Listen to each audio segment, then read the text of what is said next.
the beginning, there was nothing.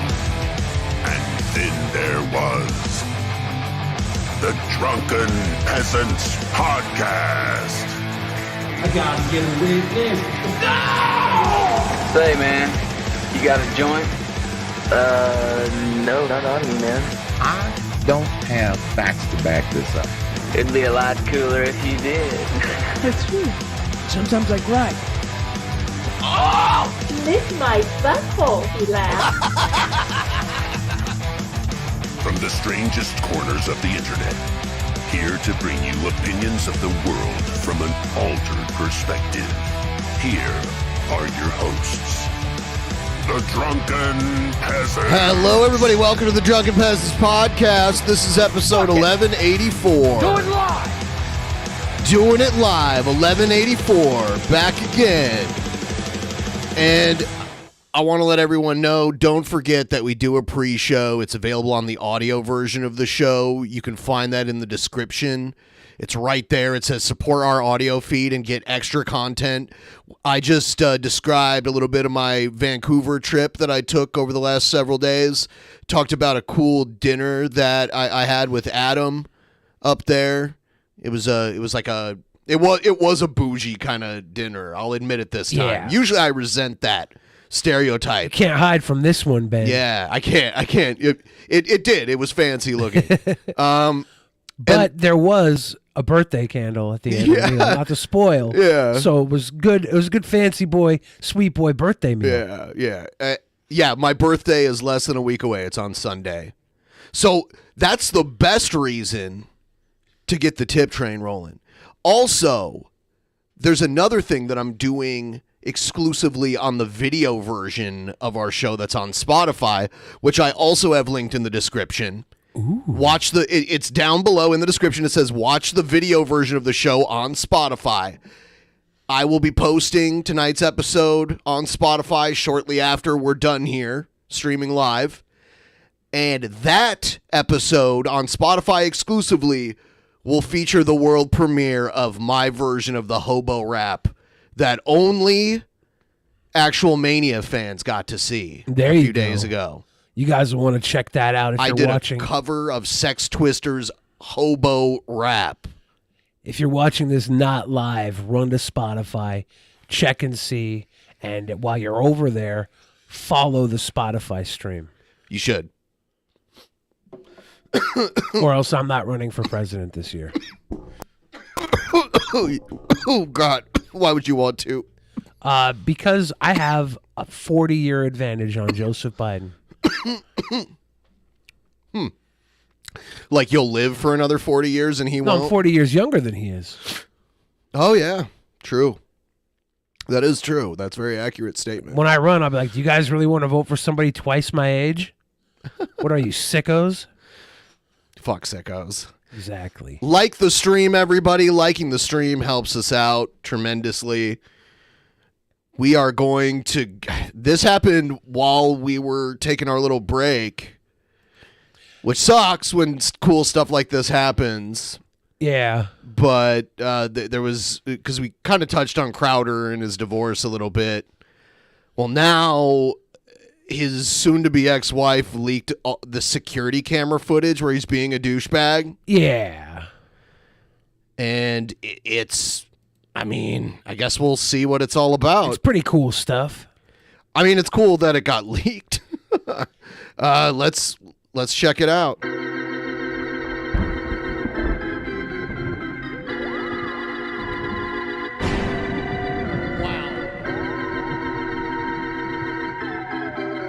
I should turn off that Goddamn internet. Shocking stupidity.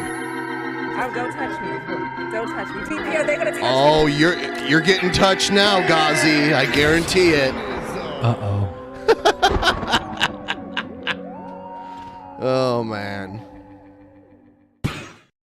Okay. Here's the leaked security footage, and then we have the public statement he made just recently about it. Let's see what this is all about here.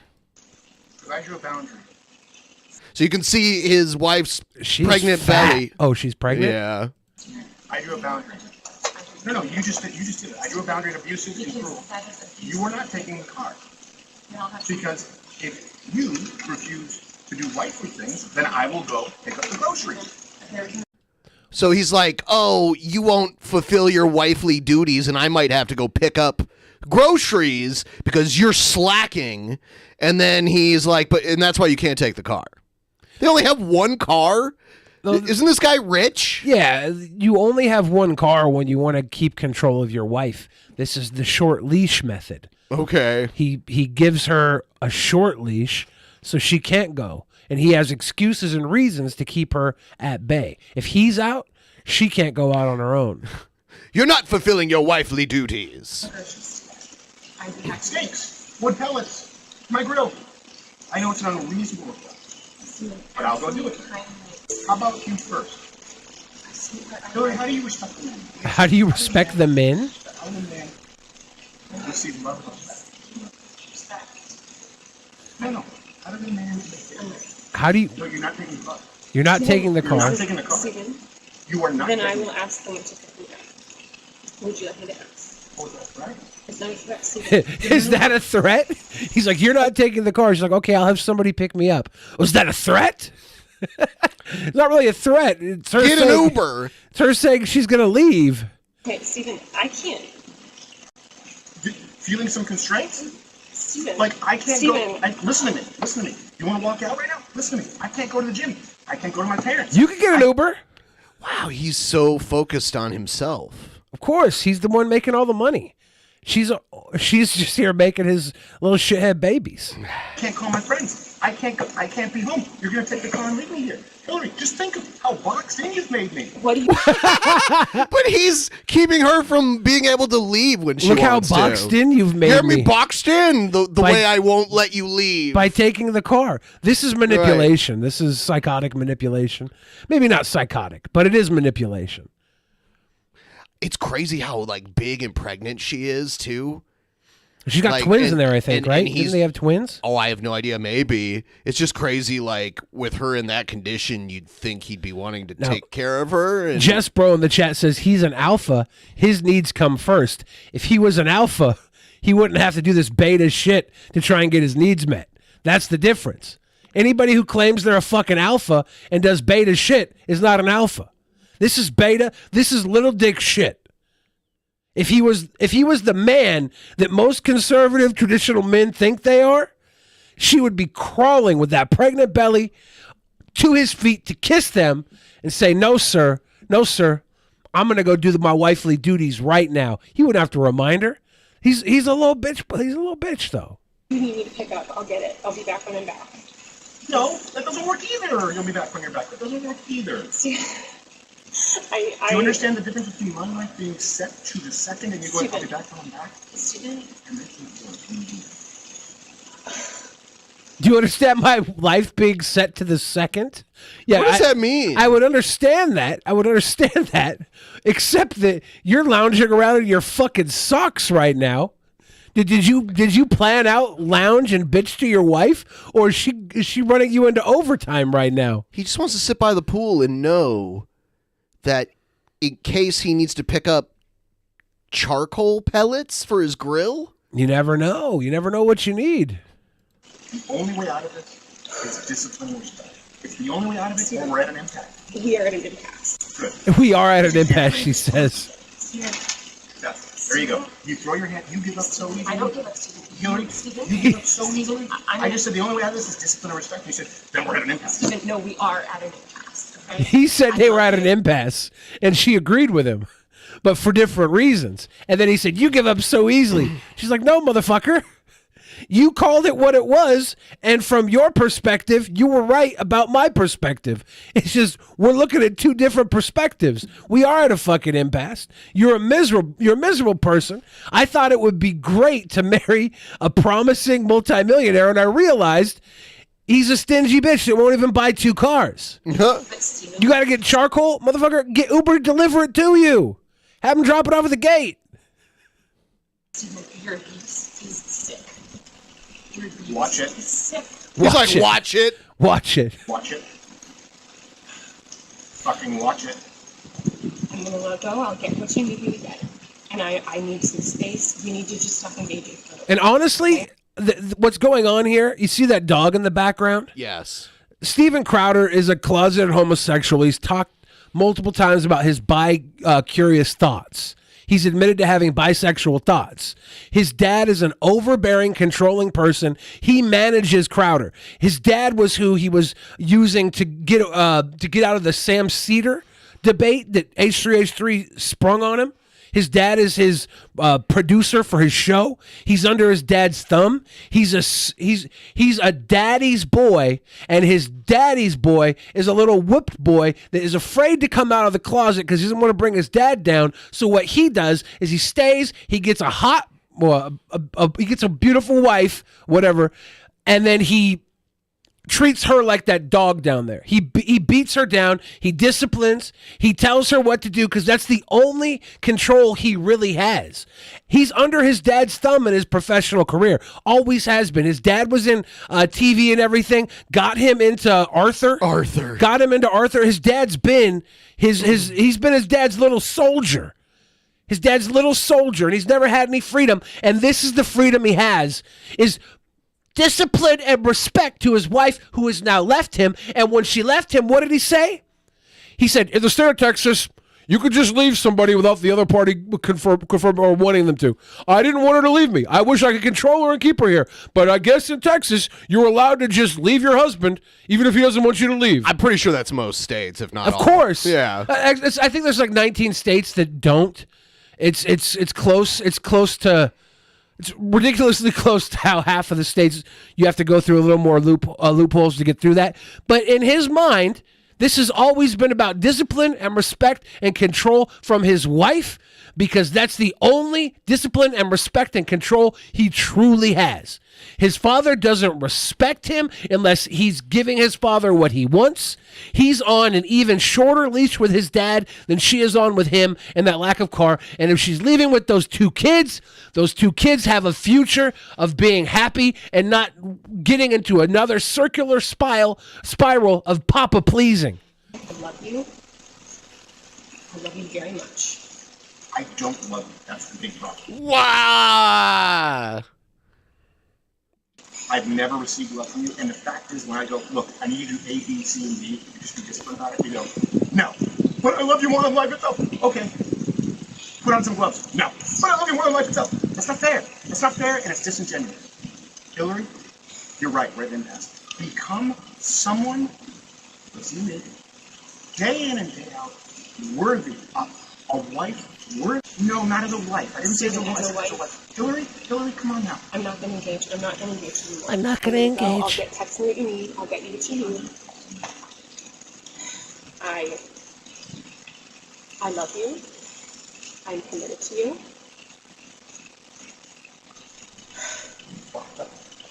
Put on some gloves. Are you committed enough to do those things? Put on some gloves. What does he mean? Does he want to fight her? Are they going to like get into the ring? He and wants spar? her to do something with the dog. I think it's medicine or something. And she's worried the medicine might affect the pregnancy. She doesn't know about it. And she's saying, look, I don't want to do it. I don't want to do it. I haven't read into that medication. He's like, put on some gloves. Do the dog shit. Do the dog. Take care of the dog. And you know what? He makes $20 million, $10 million, millions of dollars. He should be able to tell his wife what to do. He could also pay someone to come do the shit. Oh, he to could. The dog. He could. But he needs that control and discipline. And his daddy made sure he made millions of dollars so he can control one person. I'm not going to. Now, she has the right to just leave, which she's done. Good for her. It's about time. Take as much of this money as you can with you. You have two of his children. Raise them to be far different than he is. Hopefully you will. You seem to lack respect for this man, and you're leaving, and you're possibly going to talk to Candace Owens about it. Candace Owens invited her on her show. Yeah. You just said I love you. I'm committed to it. Walk the dogs. Put on some gloves. Walk the dogs. Are you committed enough to do those? And also, what I heard about this video is it was recorded. Her name is Hillary. That's the problem. She reminds him of Clinton. Shouldn't have married a hill dog. But the idea that this is all happening around, I think, 4 days after he was bombarded by Sam Cedar during the H3H3 debate. I think that's from the same timeline. So he's just sitting here taking a fucking huge public L in his mind, if that timeline is correct. That's what I was told. Are you committed enough to do anything? Are you committed enough to do anything? I'm gonna just Walk the dogs. Put on some gloves. Are you committed enough to get the medication the dogs? No, you take Betty. As the Crowders head inside, Steven gets angrier and angrier and by his own admission screams, "I will fuck you up," at his pregnant wife Hillary. Which, interesting enough, flees their home. Which, interesting enough, we don't have video footage of, right? Doesn't he admit to it, though? I don't know if he admits to it or not. Did it say he admitted it here? Oh, is this is not him making this claim? Did he admit to saying, "I will fuck you up"? It says, and by his own admission screams, "I will fuck you up." So where do we have that admission? I don't know. Yeah, Let's like see. I just like. Well, let's get through it. This is the end, right? Yes. Yeah, because I've been looking for that admission and everything else. Everybody's commenting that he's smoking a cigar. Sometimes a cigar is just a cigar, but in his case, it's a phallic symbol because he has bisexual thoughts constantly, which are actually gay thoughts that he calls bisexual because he wants his dad to think he's not gay. I assume. Here is his statement. I commented on my ongoing divorce on Tuesday, requesting privacy in the best interest of the family, but also by court order agreed upon by all parties. Look, broken marriages are ugly, and in them people do ugly things. Myself, of course included, I would never claim otherwise. However, due to recent misleadingly edited leaks to the tabloid... Okay, so he's saying what we just watched is edited. He's making that claim right now. That video seemed to be pretty uncut. I think I saw one cut in it. One cut is not that many cuts. Right. The added text at the end, that's edited. Yes. That adds insinuation. We don't know where that self-admitted threat came from. Press without context and not subject to consequences of the court. Well, if not privacy, the next best option is truth. So today, I have filed a motion to officially unseal all files as they relate to the matter of legal record. Finances, relevant medical records, including mental health history or evaluations, depositions, and any motions or sanctions. Okay. He's just handing everyone a gold mine right now. Or he pushed her to some mental breakdowns in the past, possibly, and he's going to use her mental weakness He'll be like, against look, she's her. crazy. Yes. Yeah. That's what he just said is what his intention will be if they open this up. And you know, maybe she is crazy. I think you have to be pretty fucking crazy to marry this guy. That clip, I mean, it could be selective, but it seemed like she was the calm one and he was the unreasonable one. And they both knew they had a ring, a ring recorder. Yeah, it was their house. They both knew they were on camera. Texas. I will not be leaking private marital information to the press, but if the privacy agreements are not respected by all parties, I will address all that is a matter of irrefutable legal record in full context next week. Interesting. All right, and then there was some text that he released too. I commented. Oh no, you know what? This is just the transcript of it. Yeah. Okay. So that's his response. Very brief. There was the article you sent over. Now this article is we're watching the end of this story. Let's go to the beginning of this story. May 7th, 2015. My birthday. Yeah, right? Yeah. May 7th, 2015, Steven Crowder writes an article for Fox News. It's an opinion piece. And he writes this for Fox News. You can see the newlyweds here. Steven Crowder, young Steven Crowder, and his wife. As you can see, he's able to maintain one beard in this photo as well, as he was only able to maintain one beard in his last video after losing his wife. As anyone who's read my absence column here at Fox News Opinion could guess, my wedding is something that I've looked forward to for quite some time.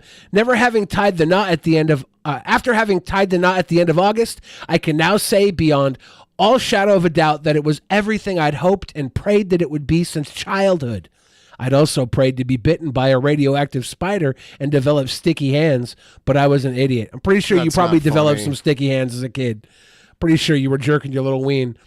Let me preface this column by saying this.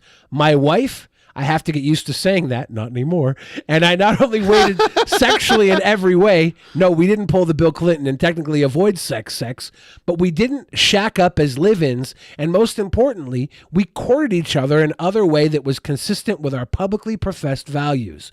We did it right. We did it right. Feeling judged? I couldn't care less. You know why? Because my wife and I were judged all throughout our relationship. People laughed, scoffed, and poked fun at the young, celibate, naive Christian couple. Jeff Holiday's in the chat. Give us a like, Jeff. Give us a like. Like the stream. He's in New Orleans. Like the stream. We'd certainly never make it to the wedding without stooping, and if we did, our wedding night would be awkward and terrible, they said. Turns out the people couldn't have been more wrong. Looking back, I think that the women saying those things felt like the floozies they ultimately were, and the men with their fickle manhood tied to their pathetic sexual conquests felt threatened. Everybody felt threatened by Steven Crowder's marriage. This is at the beginning of his marriage. He thinks everybody was threatened by his purity commitment. Yeah, who cares? And this is a column for Fox News. And he says, I think it's important to write this column, not to gloat, though I'd be glad to, but to speak up for all the young couples that have also done things the right way.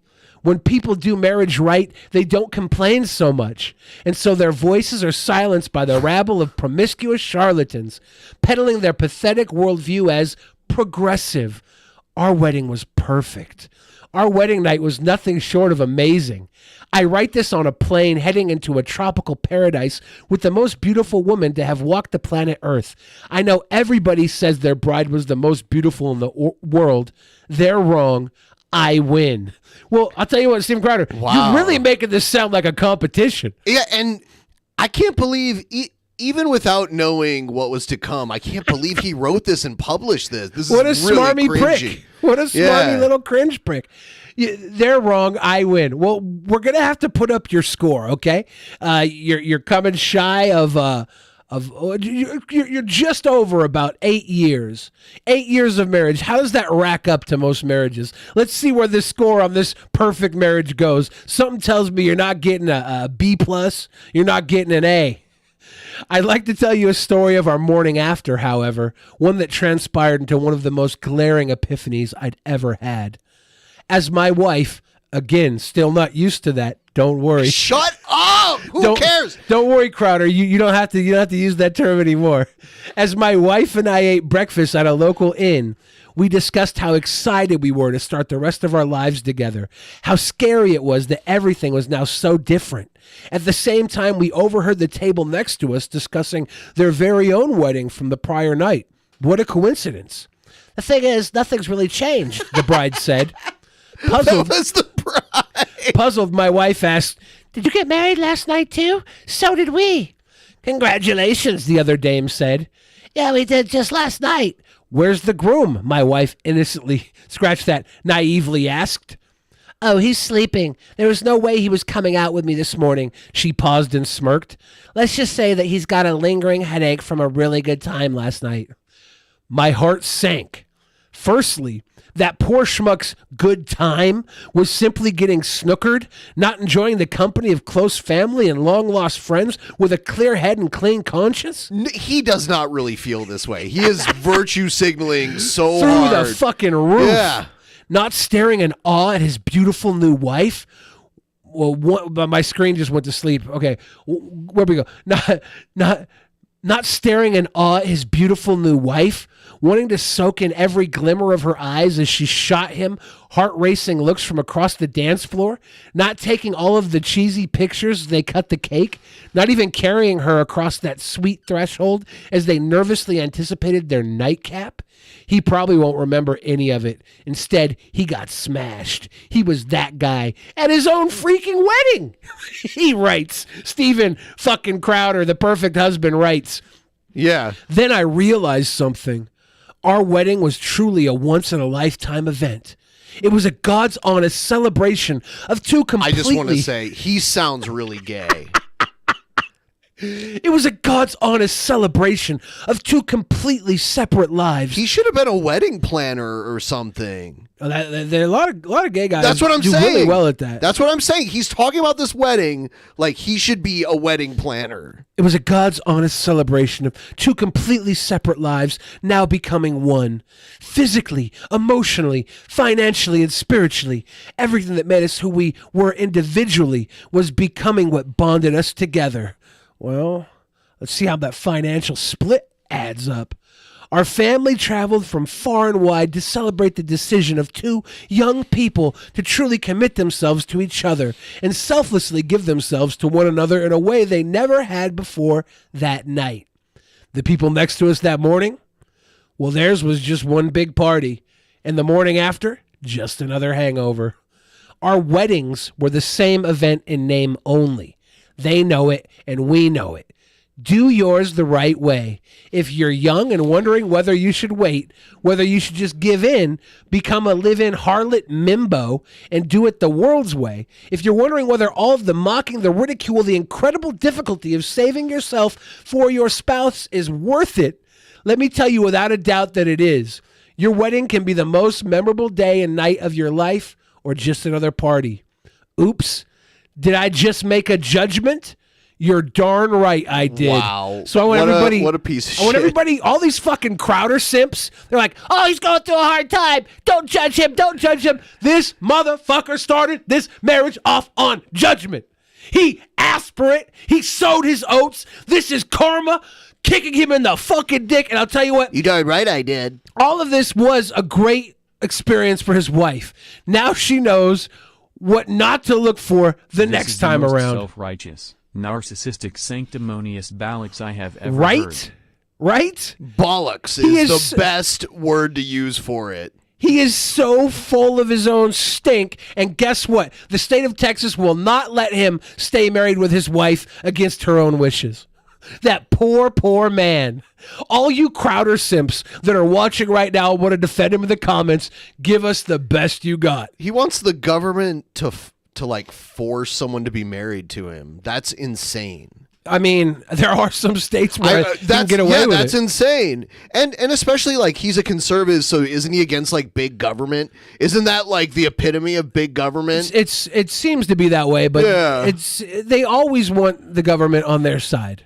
Yeah, they want it big on their side, not that they want it to be small. Yeah. Yeah. But that's Seth Look says there's Crowder Simps here. Whenever we have someone in the title, we attract a few, and I really hope they watch today. That's cute. I really like hope the they stream, watch. guys. Like the stream, everybody. We would There appreciate goes the my like. hero. If you like, I was Brittany Venti posted something on her page about this, and she said, like, one question: why is he so rich and only have one car? That's yeah. There was like another question, and then she said, "Why is he out there with a cigar?" And it's like I made a response about how the cigar is a phallic thing. The single car is a control method that men use a lot to control their spouses. I made those comments, and I got a few guys that came in and had to defend Crowder. They had to defend their boy in the chat, and I like that. I like that these fucking weird beta men are standing up for a closeted beta man who couldn't even keep his wife for longer than didn't even have her for a decade, dude. You know how many wives that weren't even mine that I had for over a decade? Crowder, you suck. Oh man, yeah, that's something else. The one says Tim Pool's defending Crowder. Of course he is. Of course he is. Of course he is. Buy his food buckets too, by the way. You got to stay strong with all your constituents when you're in the right, because you want to have allies when they come to devour you next. Because everybody in these fundamental corners of whether it's left or right, they're far, far out in these corners. They all have their moment, their fall from grace moment. And if you have a Milo Yiannopoulos fall from grace moment, They will eat you alive. If Tim Pool and Crowder have a little solidarity, maybe they'll bend over backwards for each other when it's Tim Pool's turn to take it from the rear. I think based on the leaked video, it's pretty clear that the real Steven Crowder is a lot like the persona of Steven Crowder.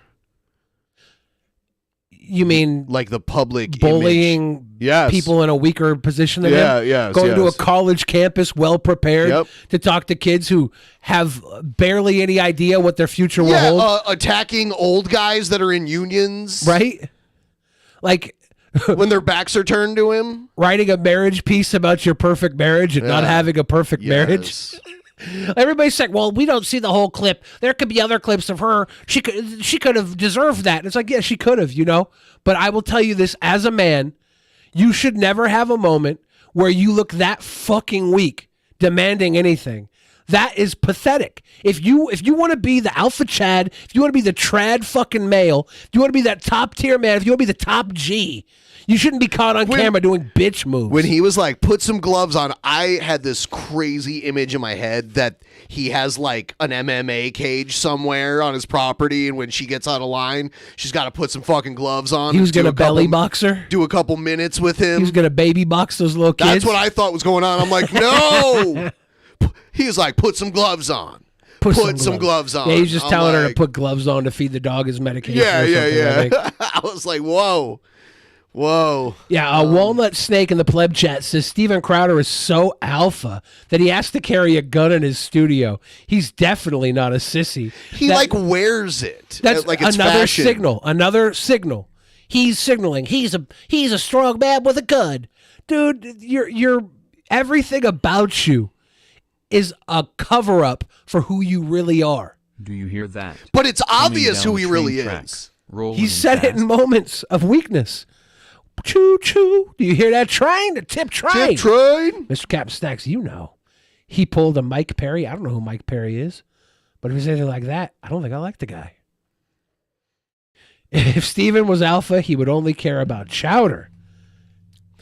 I only care about things that rhyme with my last name as well. My last name is Barry, so I only care about Carrie and Mary. Even if I was the kind of person that took a gun with me everywhere I went in public, the last place I would be wearing a gun is like doing a podcast. You know what I mean? Like, were you doing a podcast from like some like terrible neighborhood or something? It's the exact same thing as like Dr. Disrespect wearing his mullet during his live wig? streams. Yeah, it's all just costume. Yeah. The gun is costume. He's wearing it to signal to his audience, hey, guns are great. I have one here in my protected ass studio sitting in front of my fucking papa being his little bitch boy.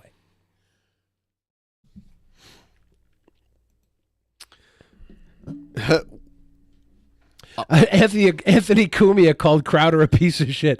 Good. Anthony Cumia is loosely affiliated with like Brittany Venti and her circle. Yeah, but he's a piece of shit. I mean, he's obviously going to be anti-Crowder. That side is fucking anti-Crowder. Dan Kellogg says, Ben, if you had a gun, you could shoot Billy when he acts up. He could try. Why would I do that? He could try. I wouldn't have to try hard. He's really close. That's close enough to grab the gun. What if I did it like this? You better stop. Why would I do this? You better know what caliber bullet you're shooting me with. Is it? I need like some rhino rounds with you or something. At least a 45.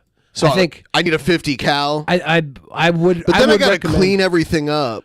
Yeah, well, at least you'd be around to clean it up.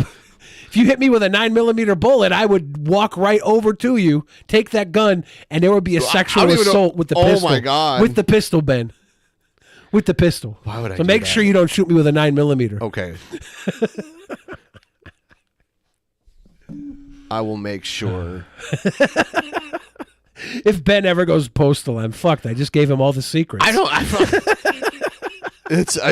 Nobody worry about that. Check this out. Someone sent me, because we did the Jesse Ventura video not too long ago. Yeah. So he addressed the Minnesota State Senate talking about legalizing weed. and it's really good because they're still not legalizing weed. Have you noticed that? Like, what's the holdup now? Nationally, right? Federally? Yeah. So I don't care if certain states want to keep it illegal in their state laws, but it should just be federally legal, and then if it's a big issue to you, you can move to a state where it's legal, and none of this like weed stores that are just like filled with cash that people can rob for cash and weed. You know what I mean? It's crazy. You think the real issue is that our administration is ran by a fuddy-duddy? I think there's probably interests that encourage him to keep it illegal. There probably is. Like the for-profit prison industry and shit like that.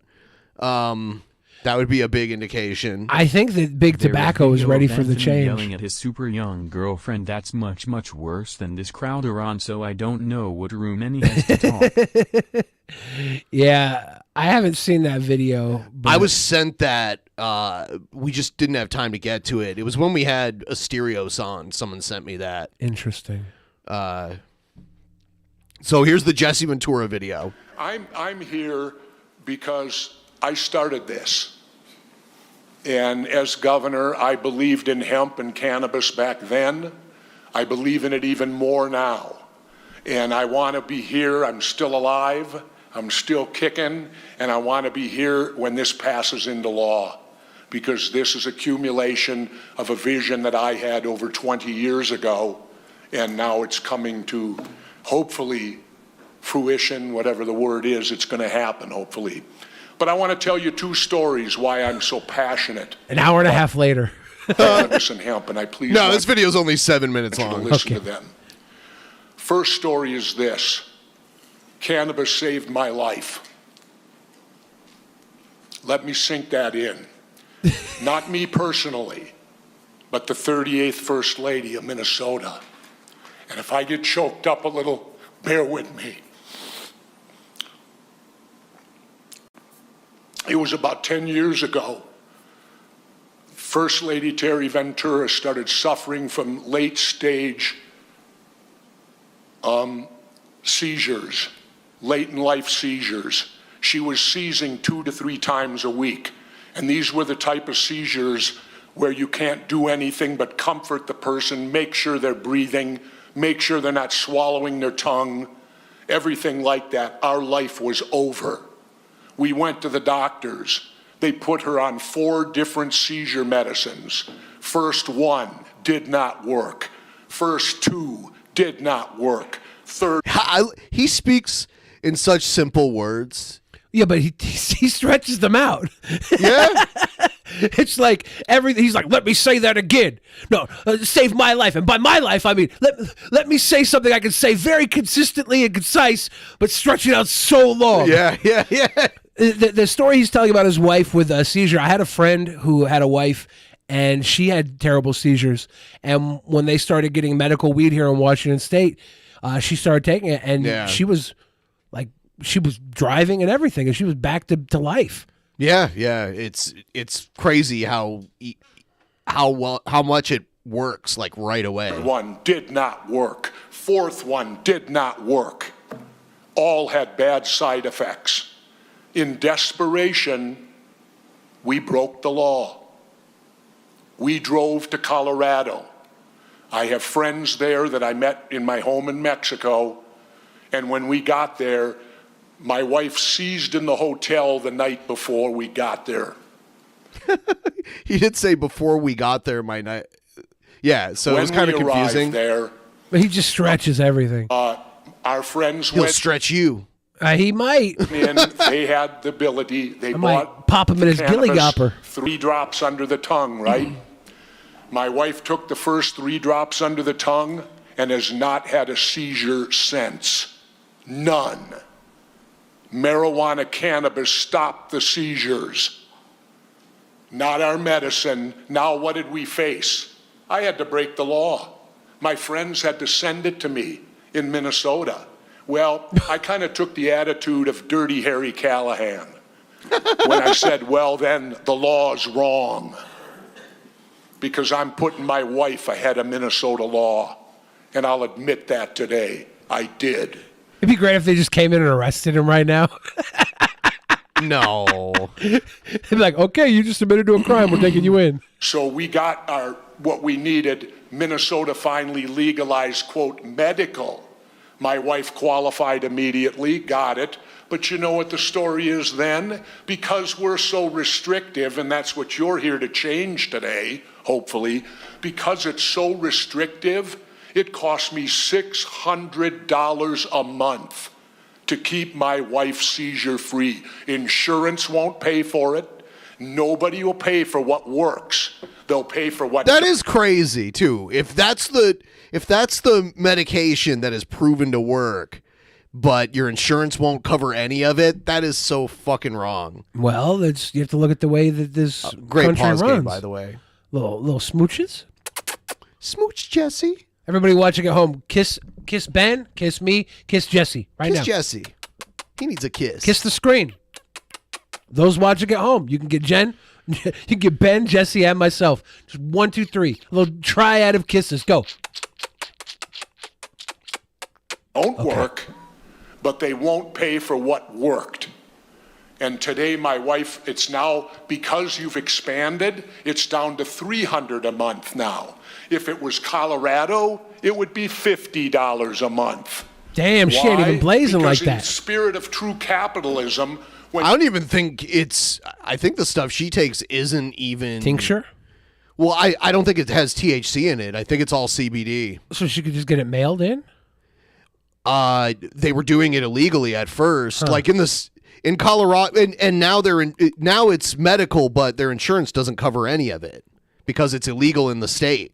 But in Colorado, it's way cheaper. you get more out there, it drives prices down.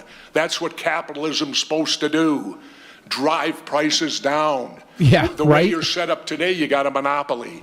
Because maybe we're not really dealing with capitalism. No. Maybe we're dealing with a fucking government-controlled... Yeah, you said it's like a monopoly. Yeah. Soda. I don't know who's providing whatever, but if you open up the doors, capitalism will take hold. Prices will go down. I don't want no other family to have to go through what my family went through. They were trying to, when they tried to legalize recreational weed in Ohio. Here's some money you scammer situation. Thank Manny you. T. Mac and cheese. When they tried to legalize recreational weed in Ohio and it was up to like just a public vote, and all the dumbasses that were in favor of legalization but didn't like their system called it a monopoly because at first they were only going to allow like 20 grow ops, which is a lot. And they said at first, and then if demand needs, more, then they would expand it then. It's like, it's not a monopoly if there's like 20 different companies doing it. That's several different companies. Weed is something you could grow in your garden. Like you'd hope. You can only grow here legally if you get a medical card. I'm not talking about legally. Like it grows super easily, right? Yes, it does. Well, like, in some places. Like in most climates, you can find a way to grow weed without adding too much to it. But even if you can't, hydroponic, if it's that beneficial, have a fucking hydroponic situation set up in your closet. There is a learning curve for that kind Anyone of stuff, to have though. to do that. What I went through. My son Tyrell, what was the other thing? Oh, I know. Then here's the other thing. And this is a little off the subject, but it's still going to tie in. You're going to have to come up with an age, right? How old are the people going to be when you approve this? Well, we're going to go back in my life then, 50 years ago. At 18, I went into the United States Navy. 18. I spent 1 year being trained and became a Navy SEAL. I then deployed to Southeast Asia and Vietnam for a 9-month deployment. While I was in BUDS training, underwater demolition SEAL training, I turned 19. While I was deployed on my first deployment to Vietnam, I turned 20. I returned home. Within 1 week, I went into my executive officer and I demanded to go back to Vietnam. He looked at me and said, "But you just got home, you can't do Did you guys that." hear Pimp Monk got TikTok famous? Sorry I'd get you guys talked about it. Yeah, we've known that for a long time. We should play one of Pimp Monk's TikToks Yes, we every should. episode. He said, Navy requirements, you got to be 6 months out of the combat zone. Everyone who just showed up, please like the stream if you haven't already. Before you can go back in. Then he asked the question, what is the problem? And I said, here's the problem, sir. I said, over there, I'm a man. Here, I'm a child. Ooh. I had done all of that, 9 months, came back, and I could not drink a beer on Orange Avenue because I was under 21. Ooh. I couldn't even vote for who sent me to Vietnam because voting was 21 then. I wasn't old enough. What did I learn from that? Gee, I guess we send children to war, don't we? Ooh. Isn't that a form of child abuse? Sure is. I would classify it that. Today, I suffer a little post-traumatic stress, and it's... You got, like, people's grandfathers went to war when they were 14. They, like, snuck in. Oh, I mean, there was a time, you know, like Revolutionary War, Civil War. There were 14-year-olds in the military. First World War. There was 1917. There's all those photos of, like, 14-year-old boys out on the fucking battlefield. Yeah. But also... a lot of your grandmas probably were having your mom and dad when they were 14 back then, too. Your great-grandma. Maybe. It's from knowing my country sent a child to war. And it still exists today. So pick your age. Are you an adult at 18? It seems to me you should be. If you are able to go kill for your country or be killed for your country, and you're old enough to do that, you ought to be old enough to smoke a joint. You're an adult. And all I'm lecturing you on is... I want to see him debate Trump so bad. I love that he's talking to the entire Senate of his state like this. I love it. I think you have to watch him talk to... it was Jim Norton that had the problem with him. Oh, yeah. And you have to see how he holds up with Jim Norton and then compare that. I mean, he wanted to beat the shit out of Jim Norton. Is he going to be able to beat the shit out of Trump if Trump gets fucking... I don't know. Trump will be disrespectful. He didn't beat up... Well... Trump will be disrespectful as fuck. Government get consistent. Come up with the age, whatever it is, and then stand by it. Don't have it be 18 here, 21 here, and I've even heard talk of 25 for cannabis. Give me a break. I can tell you this unconditionally. I've behaved far worse on alcohol than I ever have on cannabis. He's so proud of himself. Every time he talks, he's just so fucking proud of himself. I love it. Worse on alcohol than I ever have on cannabis. Look at how proud he was to say that. Hold on. Thing I did on cannabis, I went and saw Jimi Hendrix and Janis Joplin. Thank you. And no clapping, members, and no clapping. They were, yeah. See, he got a big pop at the end. That was an epic promo cut by the Body. I think that the legal age of cannabis should be like it should. It was 19 where I just was. It should go based on the type of cannabis you're smoking. Nah, that's too complicated. No, like you shouldn't be able to do dabs until you're 25. Like dabs, 25. Like heavy edibles, 21. 18 is like bongs and shit, and then under 18, as young as you can roll your own joint, you can smoke it. But you got to be able to roll it yourself.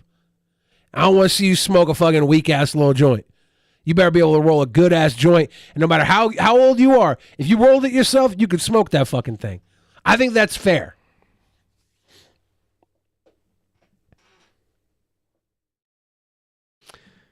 Yes, it's fair. Here's a little bit of Tucker talking about when he left Fox News. I don't think we already watched this. Good evening, it's Tucker Carlson. One of the first things you realize when you step outside the noise for a few days is how many genuinely nice people there are in this How many genuinely nice people there are. This country. Kind and decent people, people who really care about what's true, and a bunch of hilarious people also, a lot of those. It's got to be the majority of the population, even now. So that's heartening. The other thing you notice when you take a little time off is how unbelievably stupid most of the debates you see on television are. They're completely irrelevant. They mean nothing. In 5 years, we won't even remember that we had them. Trust me, as someone who's participated. And yet at the same time, and this is the amazing thing, the undeniably big topics, the ones that will define our future, get virtually no discussion at all. War, civil liberties, emerging science, demographic change, corporate power, natural resources. Just going back, I wish Jesse would run for president because I think he's like one of the more honest people. And I don't mind the long-windedness. I don't know. I guess I'm just a mark for Jesse Ventura. I like Jesse Ventura too, but I'm not gonna I'm gonna be honest with my guy. He's very proud of himself. He takes the long way around. Yeah, He's got did you stuff to be did you know proud he of, was a though, Navy right? SEAL? He was? Yeah. He will tell you everything. Did you over know and he over was and a over member again. of the Mongols? The bikers? Yeah. At what age? I think in his 20s he joined the Mongols. Yeah, I did not know that. I don't watch a lot of Jesse Ventura. He pulled out like his membership card one time when he was. I like Jesse Ventura. I feel like we needed him to be president in like 2016. Probably. I don't think he can 2012 run. maybe. I don't know if he would get the backing of a party. I couldn't name one party that besides Democrats or Republicans that have 50 state ballot access. It's because there's only one party, Democrats and Republicans. Last time you heard a legitimate debate about any of those issues? It's been a long time. Debates like that are not permitted in American media. Both political parties and their donors have reached consensus on what benefits them, and they actively collude to shut down any conversation about it. Suddenly, the United States looks very much like a one-party state. Wow, you agree with Tucker. That's a depressing realization, but it's not permanent. Our current orthodoxies won't last. They're brain dead. Nobody actually believes them. Why does he do his show from a sauna? Well, he got fired. Oh, is he like all? Is he sweating? Or are there like pit stains under his armpits right now? His wife won't let him do the show in the house. I think that I was watching He looks Russell. like he wants a kiss now. He wants like, oh fuck! All right, guys, we can't just give Jesse a kiss and leave out Cucker Tarleson. Ben, kiss Billy, and end on Cucker Tarleson. Let's go.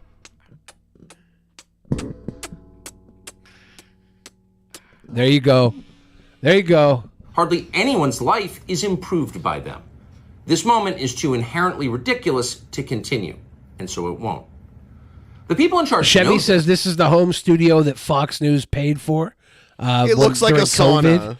Yeah. That's why they're hysterical. Sounds and like a sauna. aggressive. They're afraid. Yeah. What? Wouldn't you want a studio to be soundproof? They've given up persuasion. They're resorting to force. Or is it like now that he's fired, he doesn't know how to work the equipment like they used to send people? It might actually be that Fox would send people with equipment or had their own equipment, and they took the equipment back, but they can't take the small structure they built in his backyard. That's ridiculous. But it won't work. When honest people say what's true, calmly and without embarrassment, they become powerful. At the same time, the liars who've been trying to silence them shrink, and they become weaker. That's the iron law of the universe. True things prevail. Where can you still find Americans saying true things? There aren't many places left, but Tell there are me some, where, and Cucker that's enough. Tarleson. As long as you can hear the words, there is hope. See you soon. So is he part of the Daily Caller now? Or Is that what it says in the top corner? Yeah, it's covered by the goal. I mean, is probably to his son with the Daily Caller. If this is his little statement, unless he put the statement out in the caller. Just shared it? Yeah. Just shared it. I was watching Russell Brand talk about Tucker Carlson, and he was talking about how he went and did his. He was at Tucker Carlson's house to record some stuff, so he must have been in this little ass room. Yep. In this backyard. They were having a sauna together. Yeah, that's what it sounded like. Check this out. There was there was this place. I can't remember what it was. Let's Tiffany see. Palliser was an assistant manager at a Panera Bread in Panera Bread. They were giving people overtime, or they were giving people management positions to get away with not having to pay overtime because managers are usually like salary. Yeah. So they would make them work more than 40 hours, and it's like, well, you're a manager. Yeah. Yeah. South Florida. So they pay more than a 40-hour at their other rate? Maybe not when you compare it to how many hours they Yeah, were working. that's what you got to measure out. Yeah. Opening the store, putting out the food, and doing a lot of prep work. You know, I never really go to Panera Bread. I went there a couple weeks ago. Had a delicious salad there. Customers started arriving. She says her job didn't exactly look like what you'd expect from an assistant manager. Maybe I would work cashier that day. Maybe I would work the line. Yeah, she was an assistant manager working the cashier. Like what? Salads and doing things nice like to see that. she And put that's the where good I cat spent ears the on to tell us majority this. of the rest of my shift. It's probably her headphones. Palliser estimates she worked 50 to 55 hours a week. Yeah, I mean, that's ridiculous. 10 to 15 more hours per week than like an average full-time worker. And because of her title, she made salary. She says Yeah. she wasn't paid for any of her overtime. Yeah, so it was a trick to get people to work overtime hours without getting paid overtime pay. You say it's a trick, but so many companies do this. They want to get you on salary so they can work you overtime. Palliser It's the goal. participated in a collective action complaint accusing Covelli Enterprises, the largest franchise That sounds like a mob boss. Mr. Cavelli. of the brand, of not paying hundreds of assistant managers overtime. Panera and Covelli Enterprises have not responded to a Covelli. request for comment. The lawsuit settled for wonder several what else millions, and Covelli owns. Palliser received a I would like settlement. to see the manager, ma'am. We are all the managers. We are all the manager. We are manager. Karen freaks out inside of Panera and asks for the manager, and everyone's like, yes. They just stand up like Borg. Yeah. We are manager. We are manager. Resistance is futile. Everyone like the stream, please. If you just showed up, like the stream. Liking the stream really helps. Payment. But for her, this issue is about more than just getting fair compensation. I couldn't be there for my children. I couldn't be there. Yeah, it's about more than just going to get fair compensation. Panera is selling her children with Christmas trees. That's fucked up. For my husband, a lot of things in our life suffered greatly because of it. This is not a unique situation. A growing number of employers are mislabeling rank-and-file workers as managers, according to a recent paper. Yep. Why? The paper alleges companies actually want to avoid paying Oh overtime.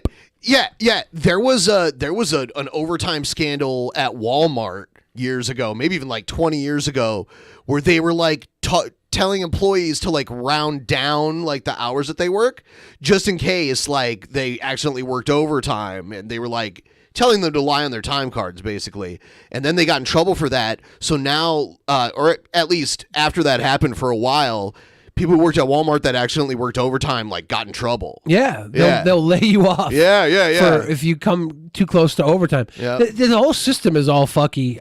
Right here it says there is a systematic, robust, and sharp increase in firms use, general firms, not just Panera, of managerial titles. It's systematic because it is better for the overall bottom line of the company. Of course. So yeah, it's systematic. Our corporate conglomerate nation is systematic, and every time someone says the word systemic racism, I think to myself, systematic racism. I think to myself, we're in a systemic fucking hole. If you systemic fucking hole. we're in a hole. You cannot climb your way out of this hole. Get in the hole. If you were not born into some sort of higher elevation, you're not going to be able to reach that first step to get out of the fucking So like hole. if you were born in Denver, maybe. And if you had if you were born, That's a higher elevation. If you were born to John Denver, maybe. John Denver. That's all. That's the only.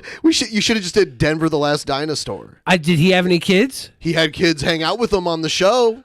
Well, that could be a Jared from Subway situation. A Jared from Genesis Federal situation. law requires employers to pay time and a half in overtime for people who work more than 40 hours or make less than about $35,500 a year. But if a worker is a manager, companies don't have to pay overtime. Advocates like Paul Son at this loophole needs to be removed. There needs to be like a maximum amount of managers per lower employee that you can have. Yeah, let's see how that happens. National Employment Law Project call that wage theft. These big corporations, for example, dollar stores or fast food chains, will deliberately understaff their facilities and then instead rely on a group of low-paid workers whom they label managers to run the operations. That's such bullshit. A recent study published in the National Bureau of Economic Research backs this up. Umi Gurun is a co-author of that study. Companies are about 5 times more likely to post a job posting that says, this job you are going to be called a coffee cart manager or shampoo manager or any kind of. You're the manager of the shoe department. You're also the only person working in the shoe department. It's a sandwich making manager. Panera Bread, JP Morgan, and Walmart are The just sandwich some of the making companies- manager? Man, Subway was so fucking liberal with their sandwich artist campaign. Yeah. Now you're a sandwich making manager. Yep. I don't want to eat a sandwich made by a sandwich making manager. I want an artist. I want a settled sandwich artist. multi-million-dollar lawsuits Problem with for Subway was misclass- that fucking sandwich looked like it was made by a sandwich making manager, not Yes, a sandwich artist. Exactly. Classifying An overworked and underpaid sandwich manager. workers. The Biden administration is trying to fix this. They have a proposed overtime rule that is slated to be published in May, according to their agenda. But some business leaders aren't happy Of about course potential not. changes. A vice president at the National Retail Federation said in a statement to NBC News, The should labor National Retail Federation. Speaking up for the retailers. I just want to say $15 an hour is an impossible thing. You'll have a lot of mom and pops locations closing down. But paying people non-salary, not scamming people, not having slave labor is impossible for business in the United States. Department change overtime regulations. It will have I am a the manager of the detrimental stream, impact Mr. on Joker retailers' Card. ability to offer the most flexible, generous, and tailored benefits packages to lower-level exempt employees. Kristen Dahlgren, NBC News. Well, fuck, now I see that food and I'm like, I don't care if this is slave labor. Give me a nice bowl of cheese cheddar chowder and a big old fucking Cheese dickhead cheddar roll. chowder? Cheese cheddar chowder and a big dickhead roll. Give me that. I'll be right back. It's time for questions. Full screen. Now, this is the part of the team screen where you don't have to kiss anybody but me. Ask your questions. Mac and cheese. When I was at Panera Bread, I went with my niece and nephew, and I'd never really go there. And they were like, "Let's just go to Panera Bread." I was like, "Well, let's go figure out what the fuck it is." I had a chicken, green goddess chicken salad. It was very good. My nephew tried to get some mac and cheese, and they motherfucked him. They gave him a instead of broccoli mac, they gave him broccoli soup, but it was still good. Still good. I cannot roll joints, vicious lucidity, and I also do not smoke weed. So there you go. Kisses. Panera is McDonald's quality for Applebee's price. Panera is better than McDonald's. I had a good ass salad. Matter of fact, I probably got the fucking picture of the salad on my phone. Space producers, I'm taking one for the team. I'll eat all the carbs you cannot. Dude, I have been so tight on my caloric and carb intake. You don't even know. And I hit a plateau this week with my weight loss. I was losing like 15 pounds a week, 2 weeks in a row. And last week I went down like 2.5 pounds. I was so mad. I wanted to lose another 15 pounds. But I'm already down, I don't know, like 2.5 pounds from that. So in a couple of days, maybe I'll hit like 40 pounds in the first month. I don't know, man. Monica says, go vegan. Should I go vegan? Sofa King We Todd Ed 666 says, how do you stay so awesome? Asking for a friend. Well, it takes a lot of not giving a fuck and also caring too much. It's a very, very perfect mixture, to be honest with you. If you can get the right mixture of not giving a fuck and caring too much, you become awesome. But you got to know what you're not caring or not giving a fuck about and what you're caring too much about. That's the problem. You got to know where your allotment of care versus fuck off goes. And a lot of people are not good at managing that. And they'll overstock on not caring, or they will overstock on caring too much. It's a perfect balance. It should look like a yin yang of not caring and caring. It should be a perfect balance. Chevy says, don't get mad, Billy. Just keep at it and you will succeed. You're still a kid, man. A lot of people think I'm still a kid. I'm actually going to be 40 this year. I just act like a child. And if you've heard anything about my time with Onision, kidding. The soup comes in a plastic bag. A lot of the rest of the food is microwaved. Oh, yeah, I don't care about that. Like, you know how many times I make a fucking meal out of a plastic bag at myself? I'm not picky. But the Panera bread I had was a salad. And it had all the good dressings and veggies. Everything tasted fresh. That's all I really care about. I don't care if it comes out of a bag. Like, I know it's fucking a business like that. Like, I'm not fooled into thinking that they're a farmer's market restaurant that goes out every morning and finds the cheapest price on quail eggs and venison. Right, back again. People in the woods can't afford Panera. True. Yep. Here is Ron DeSantis snaps at a reporter during Jerusalem press briefing. Oh. Okay. Governor, during your time at So he's in Israel here. Unless it looks like he's in Jerusalm. No, none of all that's BS. No, totally BS. Yep. Say you were president. Yep. Is that Who said that? detainees? How would they know me? Okay, think about that. Do you honestly believe that's credible? So this is 2006. I'm a junior officer. Do you honestly think that they would have remembered me from Adam? Of course not. They're just trying to get into the news because they know people like you will consume it because it fits your preordained narrative that you're trying to spin. Focus on the facts and stop worrying about narrative. Yes, sir.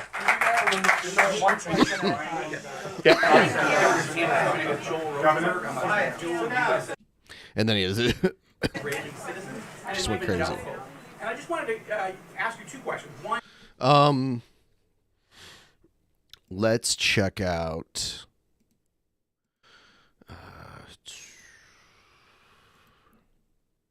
This is crazy. My children were the targets of attempted kidnap. 31-year-old self-described Of an attempted kidnap. I think she means kidnap. California mom found guilty of falsely reporting attempted kidnapping for the doing gram. She was doing it for the grams. Oh God! To get them sweet clicks on the grams, and now because there was actually people there were people involved in this. Because she reported it. Mom influencer Katie Sorensen is now facing up to 6 months in jail after this social media post that police say was a lie. I want to share that story with you in an effort to raise awareness as to what signs to look for. In the December 2020 post on Instagram, She needs to collab with AVG. You know what I'm saying? These two should kick it. Art Van Gogh? Yeah. I thought you were just waiting to drop the N on angry video game nerd. No. I'm like AVG. AVG. N? Instagram, Sorensen alleged a couple followed her into this Northern California Michael's. Yo, it's AVJ. In an attempt to kidnap her two children. They walked kind of close behind me. I definitely felt the heebie-jeebies. I didn't feel good, but I thought I was Did you feel the judging heebie-jeebies? Do you know how many people have had their kids almost kidnapped and still didn't use the word heebie-jeebies? No, yeah, that's a weird word to use. You don't use the word heebie-jeebies when you're on the fucking up and up. Also saying they, quote, weren't clean-cut individuals. I don't want to say what race they were, but They will weren't say clean-cut. They were not clean-cut. What does that mean? They're saying blonde hair, blue eyes. Sorensen said she did Oh, not say God. anything to them because she was scared. Paralyzed with fear. And I almost just discredited what was happening. But in an unexpected twist, police say this actually didn't happen and that Sorensen's story was fabricated. After seeing this surveillance photo of themselves on TV, the accused couple, Sadie and Eddie Martinez, came forward to clear their own names, sharing their story with Inside Edition. Being labeled a child abductor, it's upsetting. It's heartbreaking. It's life-changing. Look at these fucking clout fucks. Did you see their shirts? Yes. Hashtag prosecute Katie. And she did get prosecuted. The campaign worked. Everybody is just out for the clout. Holy telling shit. The Petaluma Argus Courier that they were at Michael's to buy Christmas decorations and believe Sorensen's false allegations were racially motivated. She wanted a stronger following. She was looking for, content for her fame and her income, and at our expense. Investigators cleared the couple of any wrongdoing. Do you think that she lied to try to boost her social media following? Okay, she just asked this question to this guy who's her lawyer. So she's like, do you think she lied to boost social media following? So of course he's going to say no. I do not. Sorensen's attorney telling NBC News his client misrepresented a random I do set not. of coincidences. Yes, you do. There's been a perception. You're getting paid to say that. That this case was about race or racial profiling from the outset. And one of the things that came into evidence was that Ms. Sorensen's reports on December 7th reported a white male, a white female, and a Hispanic male. There really wasn't a racial or a profiling component. There was a third male? I'm not sure. With 3 counts of making a false. I only saw 2 people, but maybe there was acquitted on a third 2 of those male. counts. So were there 2 other guys? So she's not racist. She genuinely just thought these people of color were dirty whites. Not clean cut. Found guilty of 1. She was taken into custody on Thursday. Her bail set at $100,000 until her sentencing. So you think she should Thanks for watching go our on a YouTube tour channel. with Art Van Gogh? Yes. This is RV trip. This is Kidnapper Van Gogh. It's been more than 4 years since Michigan voters chose to legalize recreational marijuana in our state. And since then, local communities haven't always agreed. Yeah, there were several cannabis-related proposals on the November ballot. We're talking Addison Township, Brandon Township, Chesterfield Township, the city of Auburn Hills, just to name a few. So where does the industry stand heading into 2023? 7 Action News reporter Jen Shantz this is found old, actually. Let me do this instead.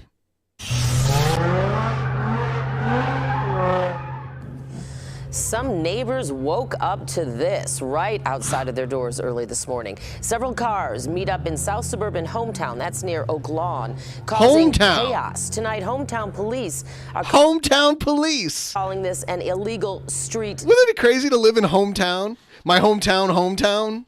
I wonder how many people move to hometown. And be like, it's my hometown. Takeover. CBS 2's Sade Gray spoke to some neighbors who say they've had enough. This was supposed to be a mosque parking lot, but it was... It's a mosque parking lot. Is this in Michigan? Anything but that Sunday morning. Police say several cars met up here, and neighbors say they've seen this happen in other areas, but they never thought it would happen in their hometown. In their hometown. Destruction right outside of Patrick Hannon's house. Yeah, it was crazy. People jumping up and down on their trucks. And it was a madhouse. I mean, it was the crazy. fucking tire marks. And then I broke out the phone. Hannon took... I guess it's in Illinois? Hometown, Illinois? I think so. This video of people jumping on cars and revving up engines, doing donuts, and drifting. Hometown police say this happened in the Mercy Mosque parking lot near Costner and Beck, which is surrounded by nothing but homes. I don't know what to think of it, but just wow. Because I've seen that done on... George R.R. Martin lives in Hometown. My guy's just, he's the homeless of Hometown. TV before, other places. But this close to my house? Holy, wow. Holy, wow. Hometown police say about 70 That guy's the cars oldest Drunken blocked Peasants neighborhood fan. streets, preventing officers from getting through. Chief Luis Dominguez Jr. says they did donuts in the parking lot where he's standing. It was late at night and there was not a lot of people out, but nevertheless it was disturbing. Chief Dominguez says Chicago Police Department's 8th District just invited them and surrounding agencies Thursday morning in reference to street drifting. Chicago has a lot of intelligence on the situation. We have a few plans in the works to try to help us out, being a smaller agency. Hopefully we can, continue to keep the neighborhood safe. But when Bocock and Hannon steps outside of their homes, they'll have a distinct reminder. I want to see a fucking TV show with Bocock and Hannon. These two guys should have their own little fucking Bocock and Hannon show. A procedural, like maybe they're running around trying to solve street racer crimes in Hometown, in their hometown of Hometown. Dude, that sounds like a story. In their hometown of Hometown. Bocock and Hannon are solving the street race mysteries. The old and the arduous. I want this. I want this now. Bocock and Hammond. Is it Hammond or Hannon? Hannon. Bocock and Hannon of Hometown. Of Hometown. Their hometown. Their hometown. Neighborhood. Stay out of our backyard. Stay out of our backyard. A lot of black circles that shouldn't be here. Hometown police. I like it's these two guys that are in the parking lot of the mosque defending Hometown. Yeah, no, they don't look like they're Muslim guys. They're probably not. They just they take pride in their hometown. No one was arrested last night, but with neighbors taking several videos, they're hoping that will help out with their investigation. Reporting in Hometown, Sade Gray, CBS 2 News. It's right near Costner and Beck. It's right near Costner and Beck in Hometown. Every reference to Costner and Beck on the Bocock and Hannon. Is it Kevin Costner and Glenn Beck hanging out I hope together? Not. I hope not. At the corner of Costner. And it's a movie about baseball. We have our stars here. It's Bocock and Hannon. We don't. I want to see this. We don't need Beck or Costner fucking around. Those. Oh, God. Oh, God. Yes. Bocock and Hannon. It just sounds like a crime-fighting duo. Yeah, you hire like Little Bow Wow, who was the star of Fast and the Furious 3. He's like the main villain running all the street races in Hometown, USA. Who plays Bocock and Hannon? It's got to be Bocock and Hannon. No, you want them to actually play themselves. I want it to be like half reality, half scripted. Okay. I want these guys to think they're actually stopping a street racing team, but really it's Little Bow Wow and the cast of Punk'd who are reprising their role to punk Bocock So it's almost and like the Hannon. Truman Show in a way. Somewhat, yeah, like the Joe Schmo show. Oh my God, but that was Fast and the Furious. was so great. Bocock and Hannon, like live right up close with the camera, and they think they're really onto something, and the whole thing is produced to make them think they're solving the biggest crime Hometown has ever seen. It's beautiful. It's brilliant. $1 million show. Unlikely heroes go to bat for a driver after a Murfreesboro road rage case ends with assault charges. It started as a fender bender. Pause. And soon the names on. Okay, we have a fucking 8 o'clock. 8 o'clock is Bocock and Hannon, but at 8:30 it's John and Jonathan. We have John and Jonathan. Yes. Yeah. And that show is called Batman.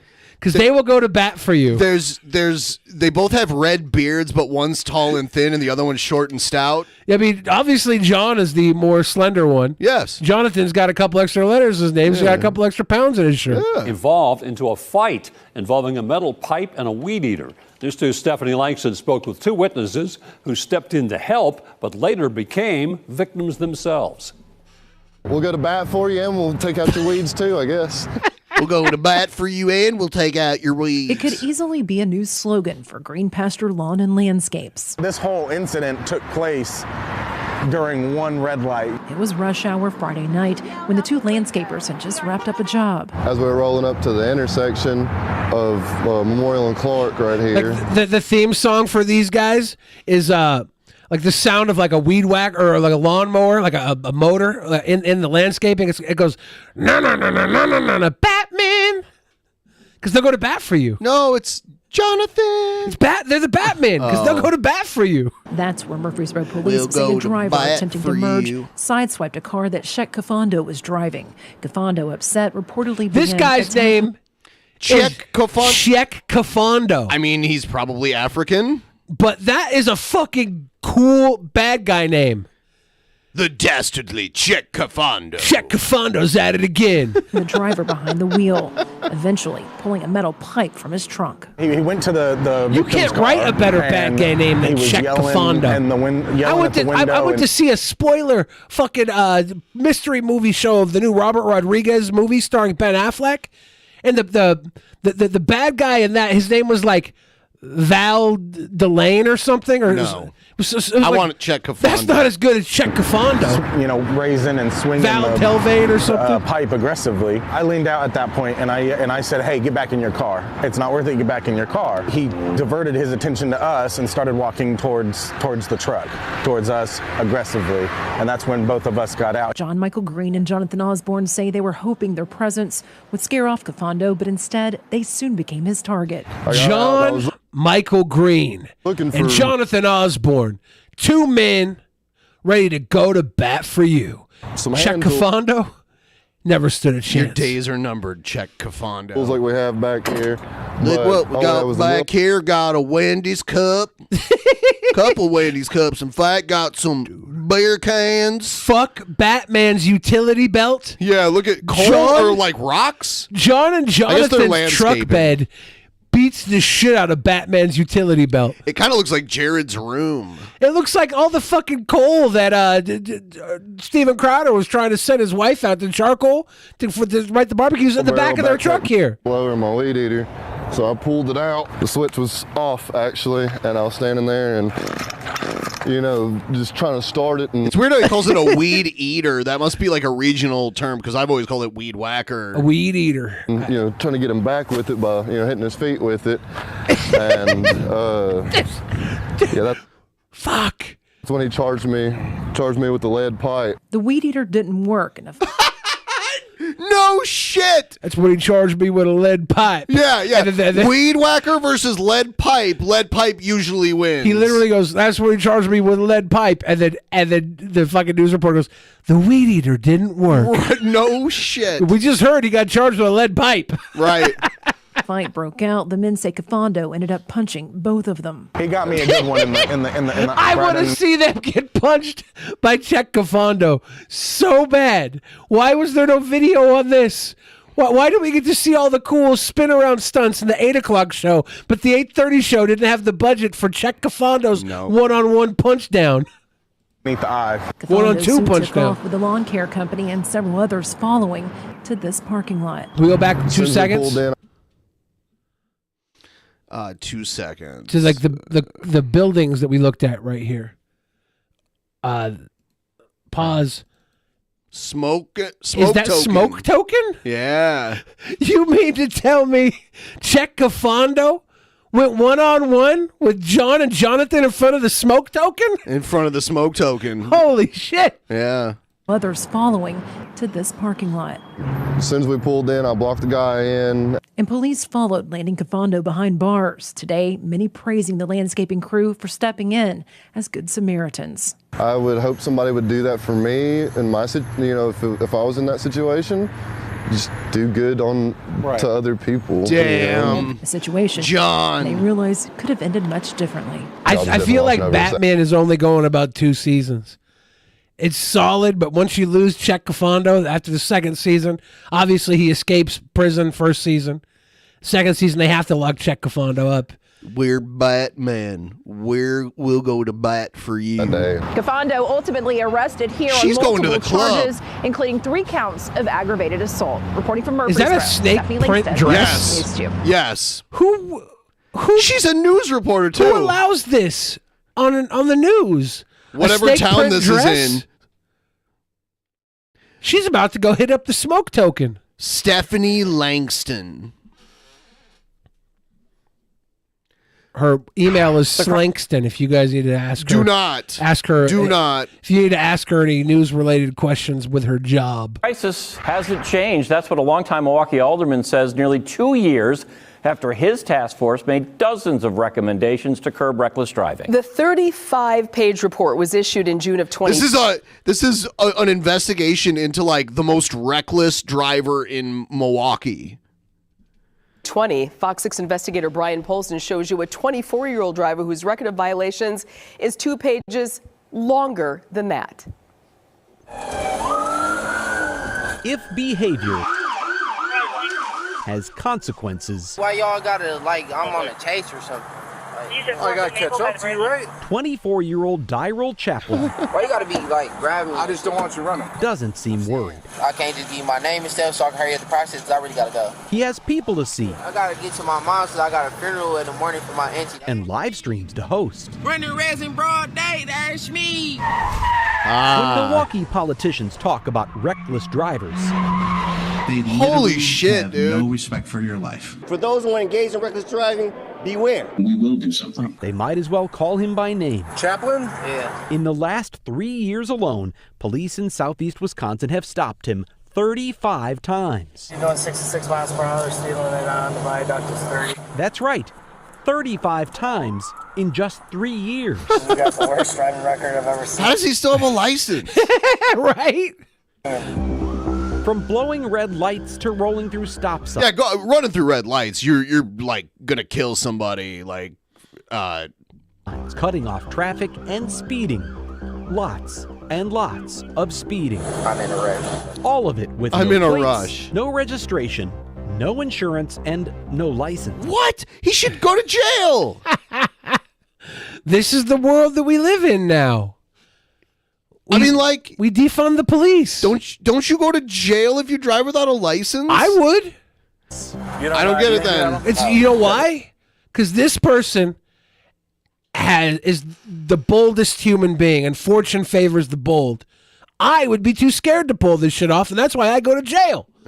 They'd smell it on me. But this guy's like, fuck no, that's not the law. The law is you're number one. You're either first or you're last. That's the law. This is young Ricky Bobby. Driver's license on you? You're not first, you're last. License?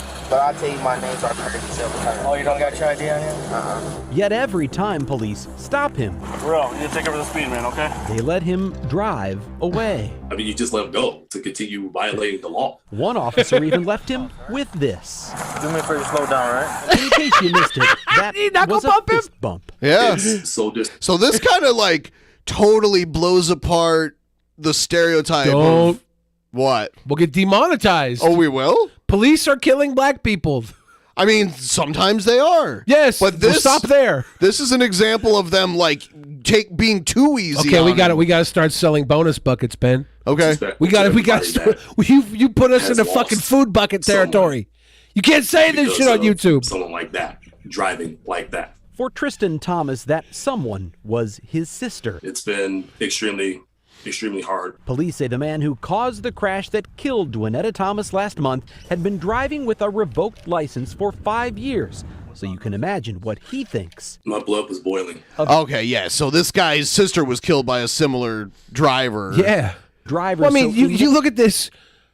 Anybody's kid, anybody's sister, anybody's dad, mom, you yourself, if there's nobody you care about more than yourself, you could be killed by this shit. Yep. This is fucking serious. Yeah, this is serious. The way he was driving so fast, like going back and forth, and there was just like an oncoming lane like right next to him. That's To be really honest, dangerous. the cop probably gave him knuckle bump because he's like, thank God I didn't have to shoot somebody today. Hammered with their own reckless behavior, they record it. You really have no regard for anybody else's life, much less your own.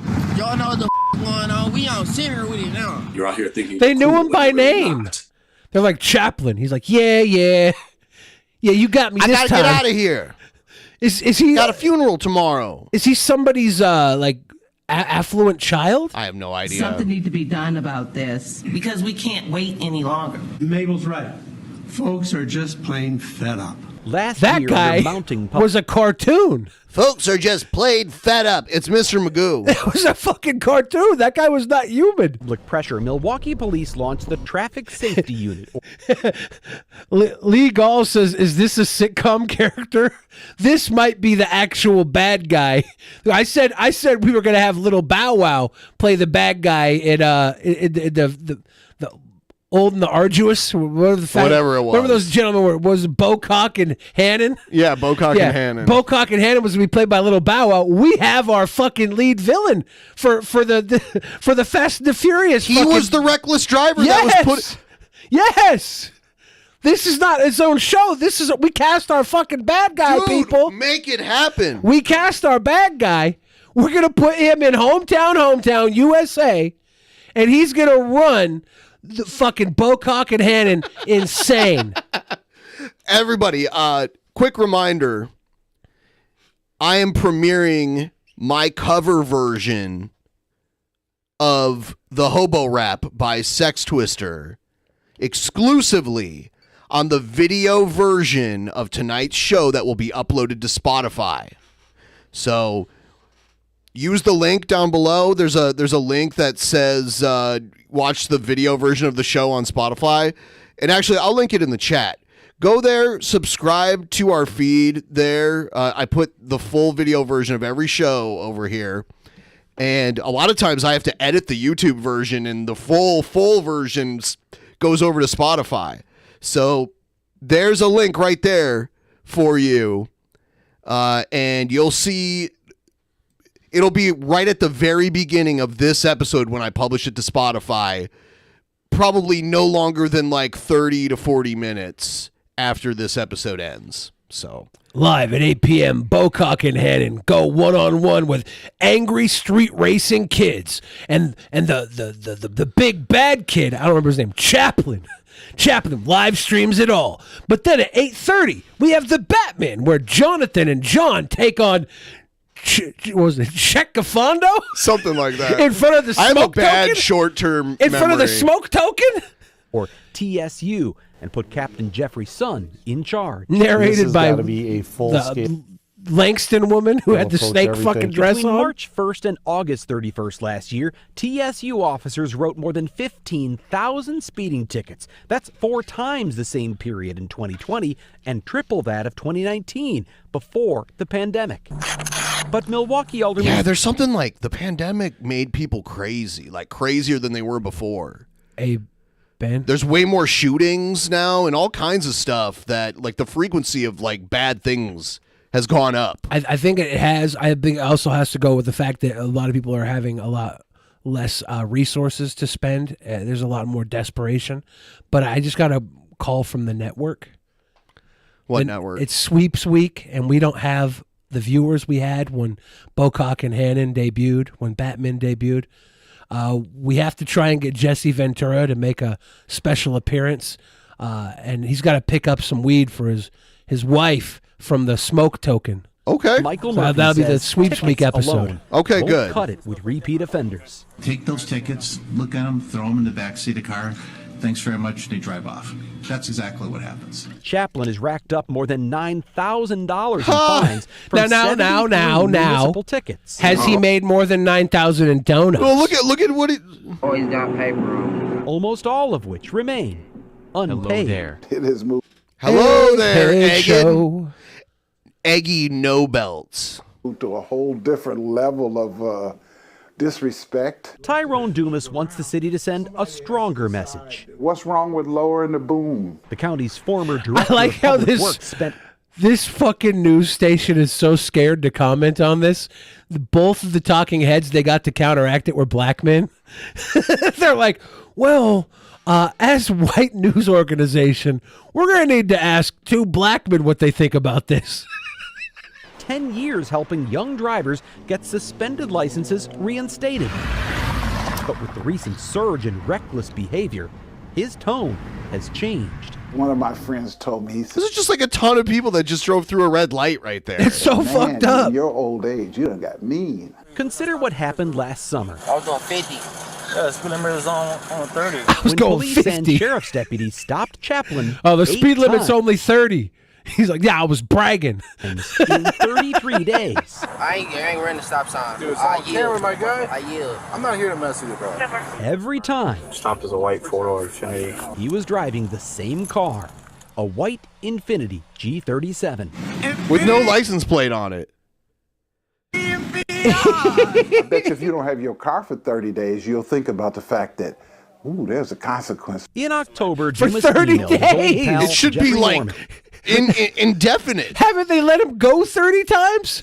Isn't that The what, city's new isn't that what chief they of said? police. He responded. He suggested officers track This new chief of police. We had to get a black chief of police so we could stop this guy from mass murdering people in his car. Oh, God. Fuck. This is weird. down on reckless drivers by taking their cars. And it was one of those, oh yeah, that makes total sense. Police. The white guy's like, well, now that we look at it, now that we look at it through the eyes of everybody here co-signing this is wrong, this is wrong. Yes, take their car. The Milwaukee Fire and Police Commission approved a change in policy. Now we have the option to tow the vehicle. Starting May 1st, officers will be able to tow a reckless driver's car if the vehicle is unregistered and the driver was stopped for endangering public safety, exceeding the speed limit by 25 miles per hour, fleeing from police, or racing. Let's do all of these something. things they have to hit to take the car, or racing. So it's the first thing It's plus any one of of the other those four. yeah. It's the first thing plus any of the other four. Thomas is concerned Shit. that policy is too limited. It's a small step. We do not want officers waiting for tows for hours on end. And Captain Sun says officers will still have discretion. I'm not worried about the plates or insurance or nothing. The officer does have an option, but most officers are going to tow I'm this. not worried about the plates or insurance.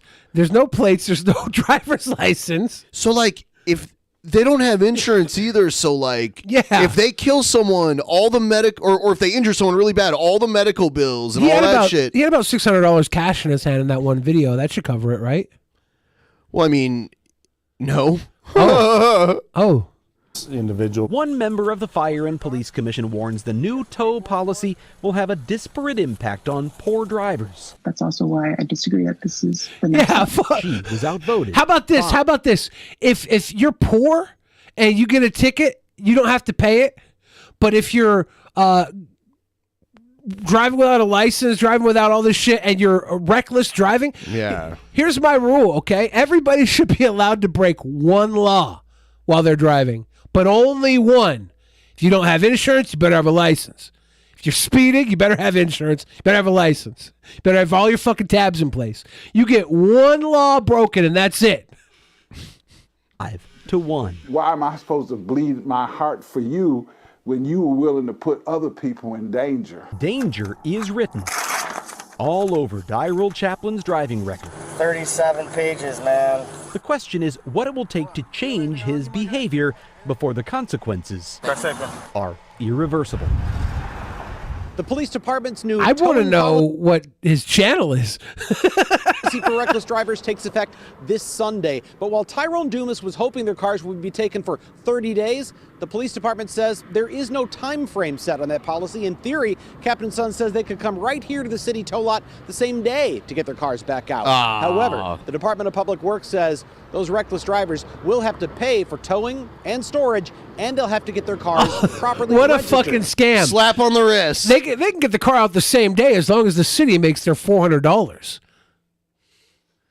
Fuck that, dude.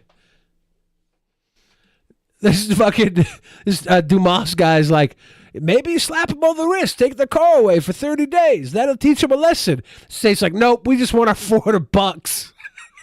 Catch and release. Oh, you get caught 10 times? $4,000. Jesus Christ. Here's a Coachella road rage incident. Oh my God!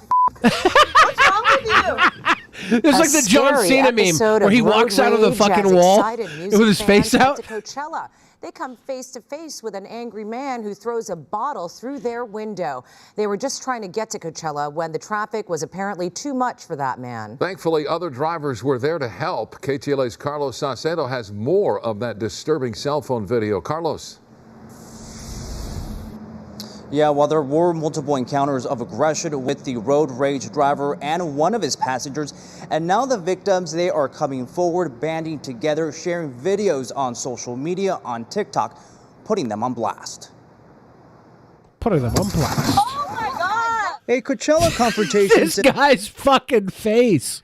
He's got a Jared Genesis haircut. The way he's looking through that broken window makes him look like the most violent man in the history of or like oh, you could tell me this guy did the Boston bombing. I'd be like, yeah, sure. You could tell me he fucking shot up all the. You could tell me he was Sam Hyde level of school shooting. And I'd be like, yeah, of course. Sunday he looks evil through that broken glass. The music festival during a traffic jam. An aggressive driver in a he looks drunk. white Honda CRV tries cutting off several cars. So I saw everything happen for what it is, only because he was actually harassing me at first, trying to merge into my lane. Sean you know what was sucks? in one of You know what sucks? All these people that are going to Coachella are kind of the people I want this shit to happen to. Yeah. Yeah, I wouldn't go to Coachella. And they're all so fucking up their own Look ass. at him here. like in my heart, I'm like, this guy's fucking psycho, but I'm also like, he might be the hero I asked for. Passenger in the suspected SUV started hurling insults. This is what that influencer woman earlier who tried to say her kids were going to attempted kidnapped. Yeah. This is the fucking smoke she wants. All these people had this up on their fucking Instagram page. Oh my God, I was attacked. They want this smoke. They want this. They know it's good for interaction. Nobody really ever expects to go to a festival and just get assaulted and harassed. You know what I mean? So like, it's always good energy, good vibes. You didn't go to festivals in the 90s then, my dude. Wouldn't end there. It's what happened next, as the kids nowadays say, that killed the vibe. The kids these days say, killed the vibe. It's not worth it then. Turn on your window and yell at him. No. Oh my God! A backseat passenger throws what appears to be a glass bottle into a different vehicle, shattering a side window. What's wrong with you? Look at that. Hey, you're a witness. That's when Sean steps out and confronts the driver. I had to stand up for them, so I knew they were scared just as much as I was too. They managed to get there's our John and Jonathan. Vehicle's license plate. He went to bat for them at Coachella. And takes off. I know they were scared. I was too. Where's your weed whacker, dude? On edge. I totally get that. You know what I mean? But it doesn't give you a right. This is like if MTV made a version of Batman with fucking John and Jonathan. They hire this fucking cute guy to play. I just wanted to know what he did was wrong. That's all. Like, I don't care for him to go to jail or do whatever. Like, I just wanted to know. I probably should go to jail for that. No, I just want him to know what he did was wrong. Because we're raising a generation of people who think calling the police is bad. And sometimes it is. Sometimes it is. Look, we don't want somebody who throws a fucking glass bottle through a window and could potentially blind a woman in a back seat or worse. To have zero consequences for it. We don't want him to go to jail. We just want him to feel bad. Why am I pro incarceration right now? What happened to me at the beginning of this episode where I'm spouting pro incarceration? Cheated, lied to, or tricked, she's tackling every opportunity to make something. Oh, she's like an investigative. Yeah, every news channel has one of these. Like, can we go back 2 seconds? Why? This fucking guy in the background here, is he crawling? Oh, he's working.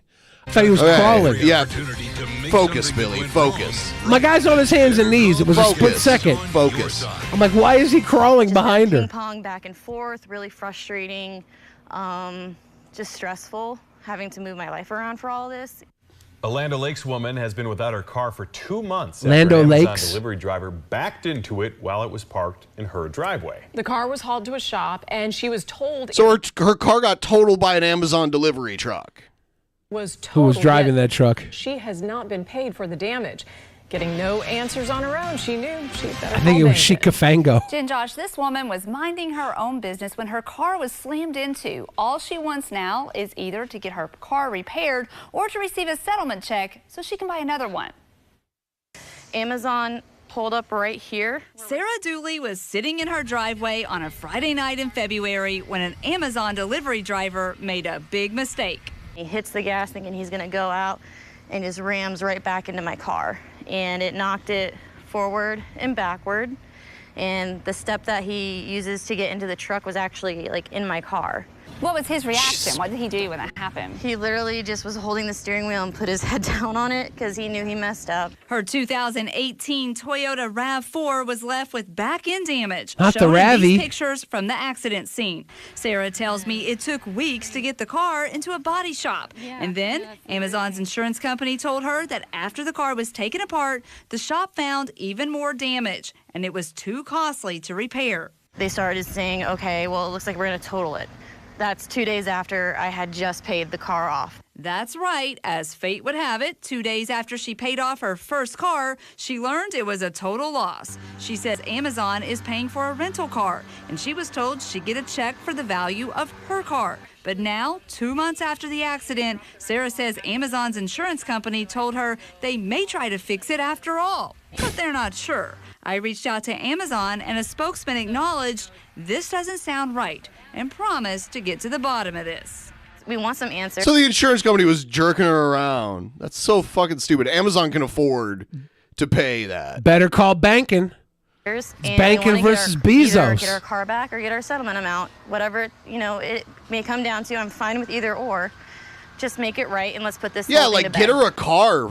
I Holy stopped by shit. the Is that body Chris shop where Farley's Sarah daughter? Parker's car is and learned that the paperwork she already signed actually released the car to the insurance company. And so that means she technically doesn't own this car anymore, even though she still hasn't been paid a single penny for it, Jim. That's so fucked up. They're like, why don't you just give us the car, How frustrating. What's the next step here? Well, I reached out to Amazon, and just moments ago, Amazon emailed me back to say that they are now working directly with the customer and other parties involved, and they want to make this right. And of course, that sounds very promising, so I will keep on this to make sure that it is made right because it needs You to shouldn't be. have to contact the news to figure this shit out. Better call banking. Apparently so. What is this? Oh my God! Have you seen the AI pizza commercial? It's so crazy. Yes. All right, I'll start the next segment. Here it is.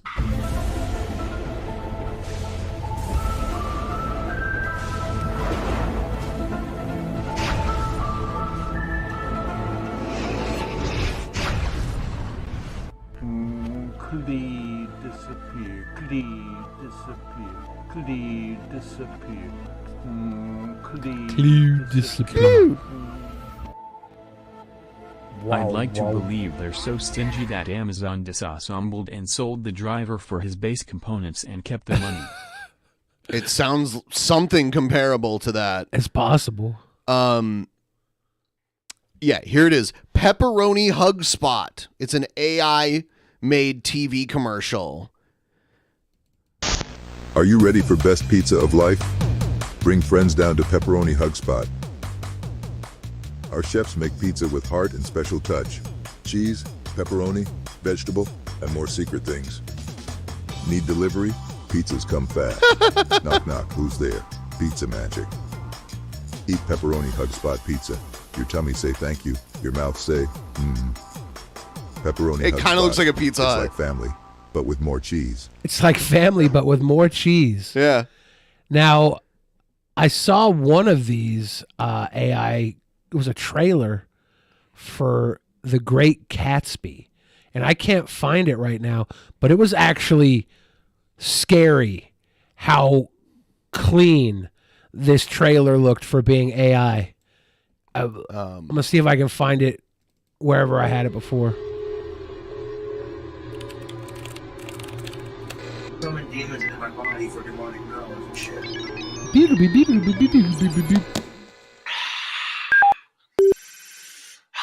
Maiden's blood. The blood of... Halitosis breath. Whatever. My man's lives. Pause it. Oh, that wasn't a good pause. I don't like them talking shit about his halitosis breath. If we can get a good Cobra kiss face pause. We're going to do a triple kiss with Cobes. Look at this.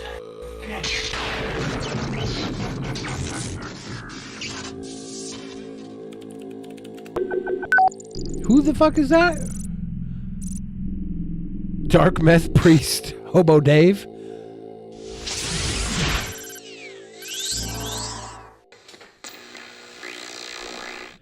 What's up, YouTube? Wall Talker Dave.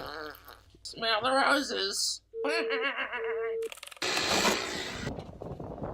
Oh, dude, it's bike time.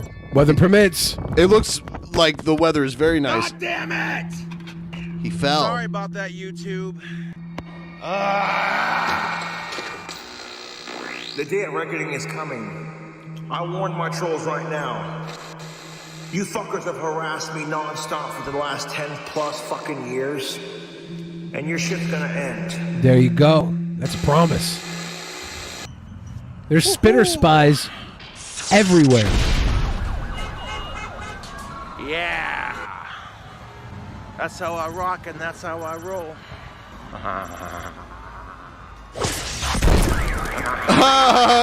If that was real, that would be insane.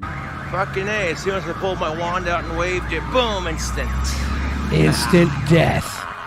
For those of you who aren't familiar, oh shit, he's summoned. His blow-up doll came back. He's just out here recklessly wandering. Magic is might. Remember that, YouTube. Magic is might. Oh, that's a face melter right there. Me and Satan are best buds. Like, hey, Cobra, I want you to torture sickos when you die. Yeah. Yeah, that's why Satan's good, because he tortures sickos when they die. Whoa!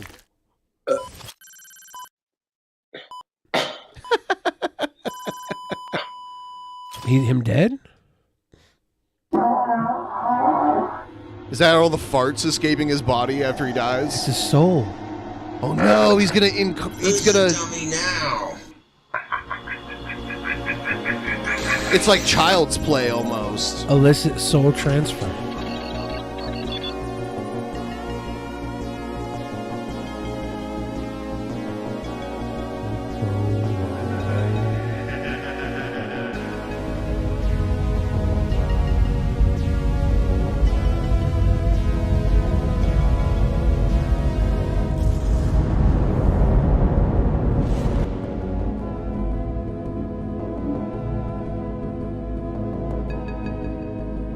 That was very well made. I enjoyed that. Quality. Here's that AI thing that you sent me.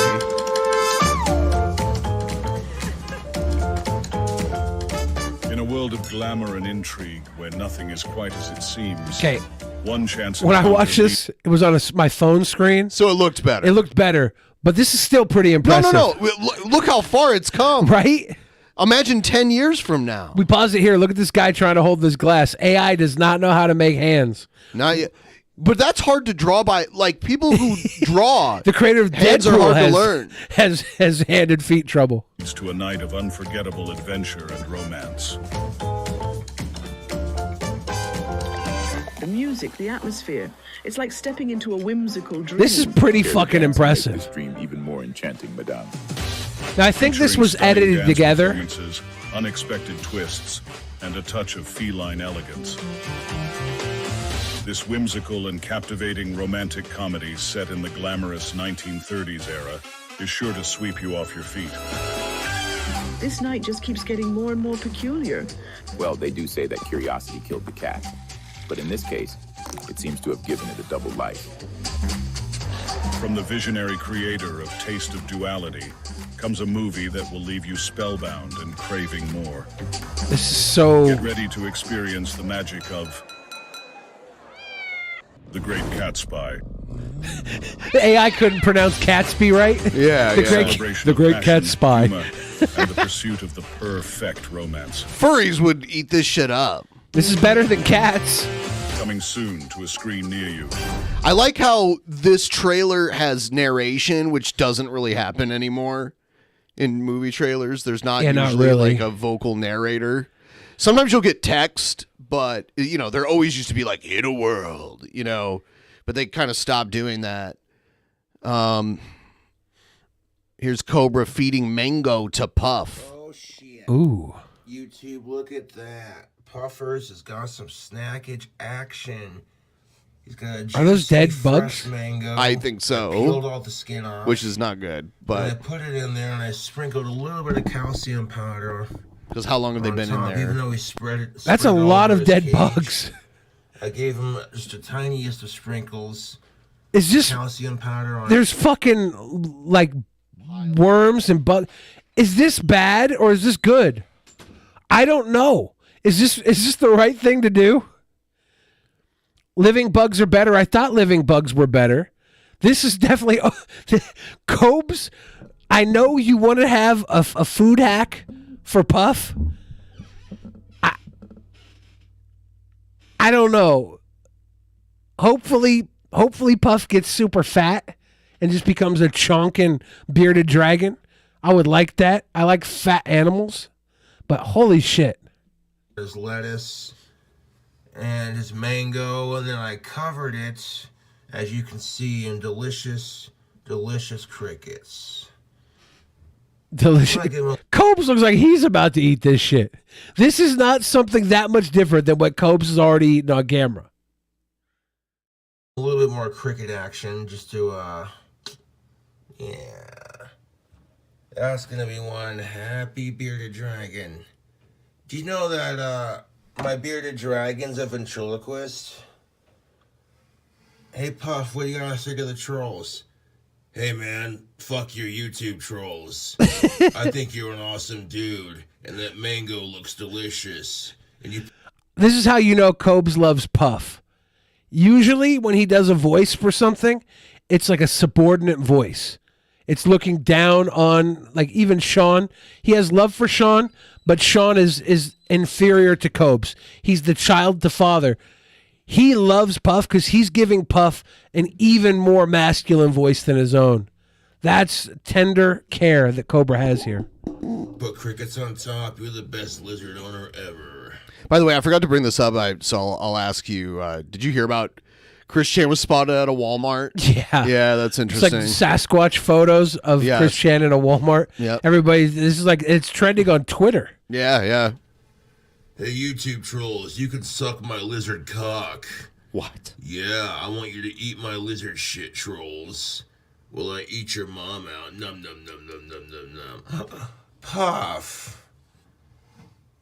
Yeah, fuck the trolls. They're all a bunch of assholes. I didn't think Puff's voice sounded like that. No, Cobes respects Puff. He makes him like the Vin Diesel of his Bearded characters. dragon to be a ventriloquist, if you believe it.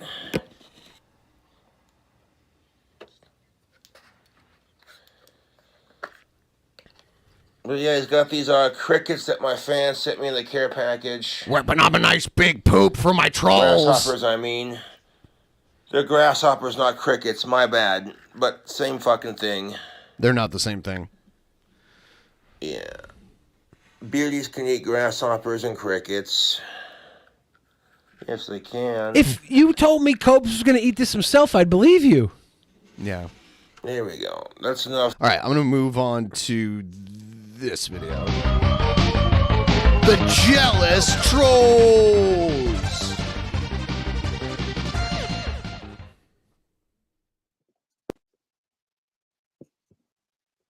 What's up? Chilling like a rockstar villain. It is April 27th. Tomorrow, 28th. New album is dropping for pre-order. Damn, is that out there now? Yeah. Have you not listened to Cobes' new rap album? No. Via Deathbed I Tapes. caught the tail end of the debut And fuck stream. you trolls, you're so jealous of Puff. I'm sitting here waiting patiently to go live. Like, I'll go live when I fucking feel like it, dude. Thanks for tuning in. I read the comments and I just laugh my ass off. I'd rather spend my days taking excellent care of Puff than, like, go out of my way to fuck with my trolls in real life. You know what I'm saying? It's fucking stupid. Blunt wraps and Cobra coils. is the name of the album. Yeah, it's Blunt Raps and Cobra Coils. I heard Spitter Spies might be the hottest track on the album. I haven't got to soak in the whole thing yet. But the last stuff I heard, there was some good stuff. The Cobra Cantina was fantastic. I think it was the Cobra Cantina is what it was called. It was so good. Yeah, Hawkeye says Cobra's Cantina is awesome. It was really good. It was near the tail end of the album. I was listening to it. I was like, I like this. This album may be too gangster goth for younger audiences to handle, so adult content warning contains coarse, strong language and reeks of bad boy goth attitude. Viewers listening is advised. If you are easily Is that Cool Taste on the turntables? Well, I got just one thing to say. If you are offended by this album, kiss my Asperger's. Wiki, wiki, wiki. I'm Siri, I like to titty fuck King Cobra. He has a massive, huge cock and his trolls are super jealous because Josh is one badass motherfucker who gets mad pussy and all the chicks and he shreds guitar better than anyone. His trolls do and his trolls are pussy butt crack licking ass fucking losers who like to suck their mom's cunts. Hey, I'm Siri, I think you can still get the tapes from Deathbed Tapes. Yeah. They're just mad as hell because Cobra is cooler That than has you. his They have Imagine fucking cover line when they like on to it. drink piss out of you. Mom's pussy out of a Dixie cup, they suck in Cobra's dick, and the trolls also like to fuck King Cobra's dick because they wish they could be as cool as he is. Hey, I'm Siri, why do King Cobra's trolls like to suck farts out of his butt crack? Why the fuck do they like to lick their mom's cons and their asses all the way from the current crack of the top down past the cliffs past the teens all the way up the butt crack all the way up the ass crack of the other fucking side of the eat shit go down these piss fuckers are nasty fart fucks. Before it doesn't Hey, I'm get Siri, to the why Oh, do shit. King Cobra's Sorry. trolls like to eat A lot of people don't know that the first clip was not an intro. It was an actual warning. This is the Siri intro. Shots of tick, shots of jack. Hi. Oh, fuck. Oh. These trolls are mad because they got a score to settle. I got them pissed off like boiling hot, like popcorn on a fucking kettle. Watch the dust settle, like Kansas dust in the wind. They're just mad because I found their mom's OnlyFans porn. Yo, fuck the trolls. Yo, I go on acid and mushroom trips. These fucking trolls are mad just because they got the fucking drips. And their fucking daughters. Do they have looking Spitter hot as Spies she on turned here? 18 and got them Yeah, tits it's the in whole ass album on and here. them fucking It's on the Deathbed Tapes. You should skip to Spitter Spies. It I doesn't haven't heard have yet. it doesn't have the tracks marked. Yeah, they should have created like chapters. Or Who knows whatever. how to get to Spitter Spies? I don't know on here. what number it is, like, or what the time is on here. Anybody who, yeah, Hawkeye might know. That's. I'm gonna keep playing this while we wait. Just like it just proves I'm famous. It just If proves I I'm wasn't famous. my trolls wouldn't go out of their way to fuck with me. Yeah, Gavin's a YouTube troll, and I donated a bunch of money to talk shit on Puff, and it's pretty sad. Don't donate to talk shit on Nobody Puff. is jealous of you. We all just think you're a pathetic, drunk failure. You're an animal abusing sicko with no life. You better not respond, boy. Yeah, you're so triggered by Cobra. You know he's none of those things. I would open for King Cobra if I ever got the chance. You know what, Gavin? Here's the thing of it. I want to say thank you for your Open 11 like cents to performing before PayPal, and him it's on a like- rap show. Oh, not your butt? Not my butt. Oh, why don't you get him a show at Numos? I wonder if they would book him. I wonder. That'd be hilarious, or at least like the Fun House or something. I wonder how many people in Seattle actually are Cobra fans. I feel like some people. It could probably do the Fun House. We could probably bring in a crowd. Should we hire King Cobra to headline the Drunken Peasants meetup? That would be hilarious. Oh my god! Give him a plane ticket and like I don't know, $500. You think he'd do a Oh my god! performance for $500? Probably. Hotel, plane ticket, $500. Weed, food. Nope. And he'll headline. Alive. Like, nobody would care if you drank on camera, dude. You wouldn't have the recognition I have. And right now I'm just drinking some G Fuel to get all pepped up, not a sponsor, because my fans send me free stuff like G Fuel and shooters in the mail, so I get to do like wicked drink combos. I listed 2 last night. You get a pair of wands for sale, and they were sold within a couple hours, dude. Yep. We'll get those done as soon as we can. I want to make sure VIP tickets, you get in early, and there's like a Cobra mixology session where he whips up some drink combos for all the. It's a eat and greet. Yes. Food hacks. Yes. Galore. Try on the stain before adding the shiny to make it nice and pretty. My lathe is acting a little funky, but it could still make wands. Just need to get some more wand wood. He should just get a new And I'll be able to lathe. do that when I get my album money. A good chunk of that's going to be going towards light bulbs and food for my puff. So he's 34:42. Let's see. 34. This album's an hour long almost, I think. Yep. 34:42. Yep. Spitter Spies. Track 8. 34:42. Oh. This Spitter is spies better recognize. Spitter spies, trolls better recognize. Fucking trolls about to witness their fucking demise. Cause we got eyes on the inside. Surprise. Motherfuckers already know. Spitter spies better recognize. You fucking with greatness. You fucking with Cobra and you hate this game that I'm playing. I got the fame. Motherfuckers know my name, but no one gives a fuck about yours. Spitter spies better recognize. These trolls gonna face their fucking demise. Spitter spies better recognize. Fuck the trolls. Fuck Jealous the I'm winning trolls. at my own game. Spitter spies better recognize. Fuck the trolls. Trolls just acting sour cause they're jealous of my demonic power. Hating cause I'm hanging out with Satan. Well, They're hating because he's hanging out with Satan. Because they want to be masturbating to their mom because they got fucking issues. Already beat off and beat them to it because I'm just that kind of guy. Why? Because motherfuckers know my name. Yeah, Spitter Spies better recognize. You fuckers mad, your temper's boiled because motherfuckers, the Spitter Spies, your plans got foiled. Spitter Spies, you better recognize. Manny T. Mac and Chi says there's no way he produced the tracks on this album. They're actually some dope beats. Yeah, these are just beats that were downloaded off of like free beats. Yeah. Spitter Spies better recognize. So Cobe's got Spitter Spies. They're double agents.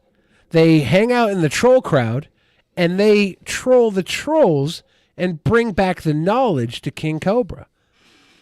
Spitter Spies better recognize the trolls are fucked now. We need to change his name to King Cobra the Brain JFS. He's Kendrick Cobra JFS. Lives the longest and healthiest and happiest life. You know, bearded dragons kick ass and they're super easy to take care of. You learn, I've been like researching the hell out of them like an autistic that I am. And yeah, I know what I'm doing. Using his You have a superpower. question, you ask Google. It's pretty straightforward. I found out that bearded Not dragons always. can have hard-boiled eggs, but they have to be cooled off to room temperature, and they have to be deshelled, of course. And you can't give it to them too often. Mountain Dew but like hard-boiled every once eggs in a for while, Puff it's great coming as a right treat up. because they're high in protein, and your beardy will appreciate the soft textures. Okay, I don't think that's how bullying works. This is Watermelon G Fuel. Eminem It has is been real delicious. quiet since Kobe started spitting fire. Right? We don't need a Detroit versus Casper beef. No. I still have the G Fuel container that my fan sent me. It glows in the dark. Sweet. Sweet. You know, I'm very protective of Puff, and my trolls are fucking stupid assholes. How was that? Even if it's only 11 cents, you're still donating money to the person you hate. I gotta say, I appreciate it. Thanks for your donation. Realistically, if my trolls went live and they were dogging on Cobra as hard as they could, why would I send them DoorDash with my own money just to see their reaction on camera. You know, that's stupid. It's entertainment. Why would I donate to their PayPal just to talk shit when I could do it for free? Fuck the trolls. That only cost me 2 cents. Because here's my 2 cents. 1 and 2. Ooh. My 2 cents is free. Who sent? You sent for King Cobra B. Uh-oh. I'm going to tear the trolls a new asshole with this rap album because it's not just fuck the trolls and fuck this and fuck that. It's actually got lyrical thoughts behind it. And then the beats I used on top of it, chef's kiss. That's amore. Either combining free beats with other beats. Man, could you pull the rap album back up? Yeah. Could you drop in about 10 minutes before it's over? I think that's about the mark where Cobra's Cantina comes on. Cobra's Cantina.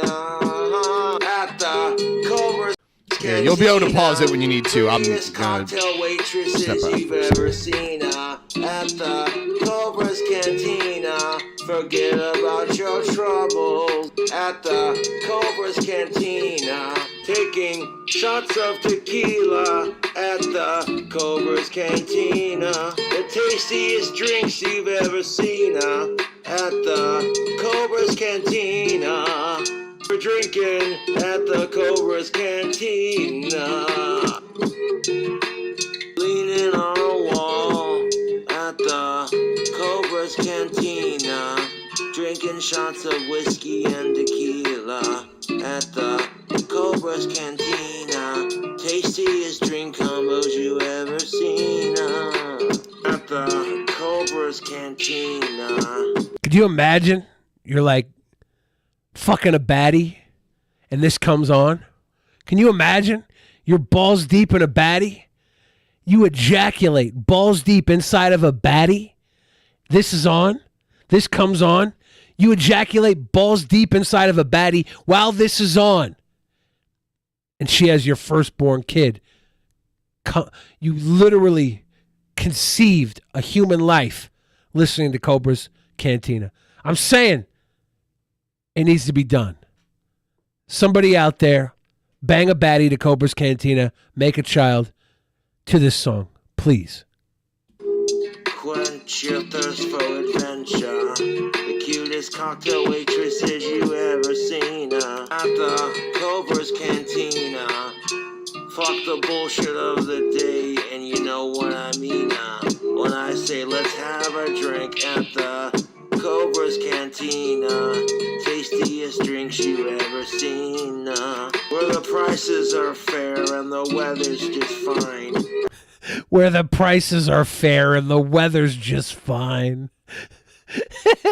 He's like, look, it's not the perfect place.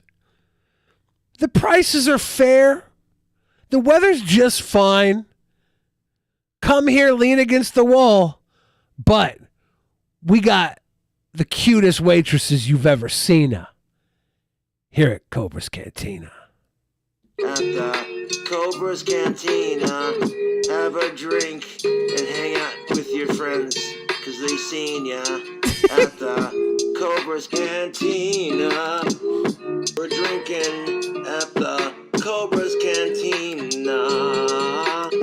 Sexiest cocktail waitresses you've ever seen. Sexiest cocktail waitresses you've ever seen at the Cobra's Cantina. That's where I turned when I tuned in the other night. That was what was playing, and I was like, well, we have ourselves a fucking banger. We got ourselves a banger, baby, at the Cobra's Cantina. It's like, you remember, what was it, the late aughts? Was it the, like, 2007, 2008, maybe? T-Pain, Lil Wayne, everybody started doing auto-tune like crazy. What if King Cobra starts the new wave of music and we have Autism Tune, where it just sounds like it's getting pretty close. Some of the stuff before Cobras has been pretty autistic and spurgy. Autism Tune might be the future. at the Cobra's Cantina. Ben, while you were gone, Yeah. we listened to Cobra's Cantina. Yeah. Pretty good track. But now that you're back, I want to tell you. That's most definitely what is up. Hey, we got to 12.5% of the weekly goal. Grazie. Better than nothing. Thank you, Fixo. It's great. I have a PDF file confession. I have to get it off my chest, or I'm going to carry this with me forever. I had a terrible PDF file moment this week. With the literal PDF file? No, it was myself. I went to the movies.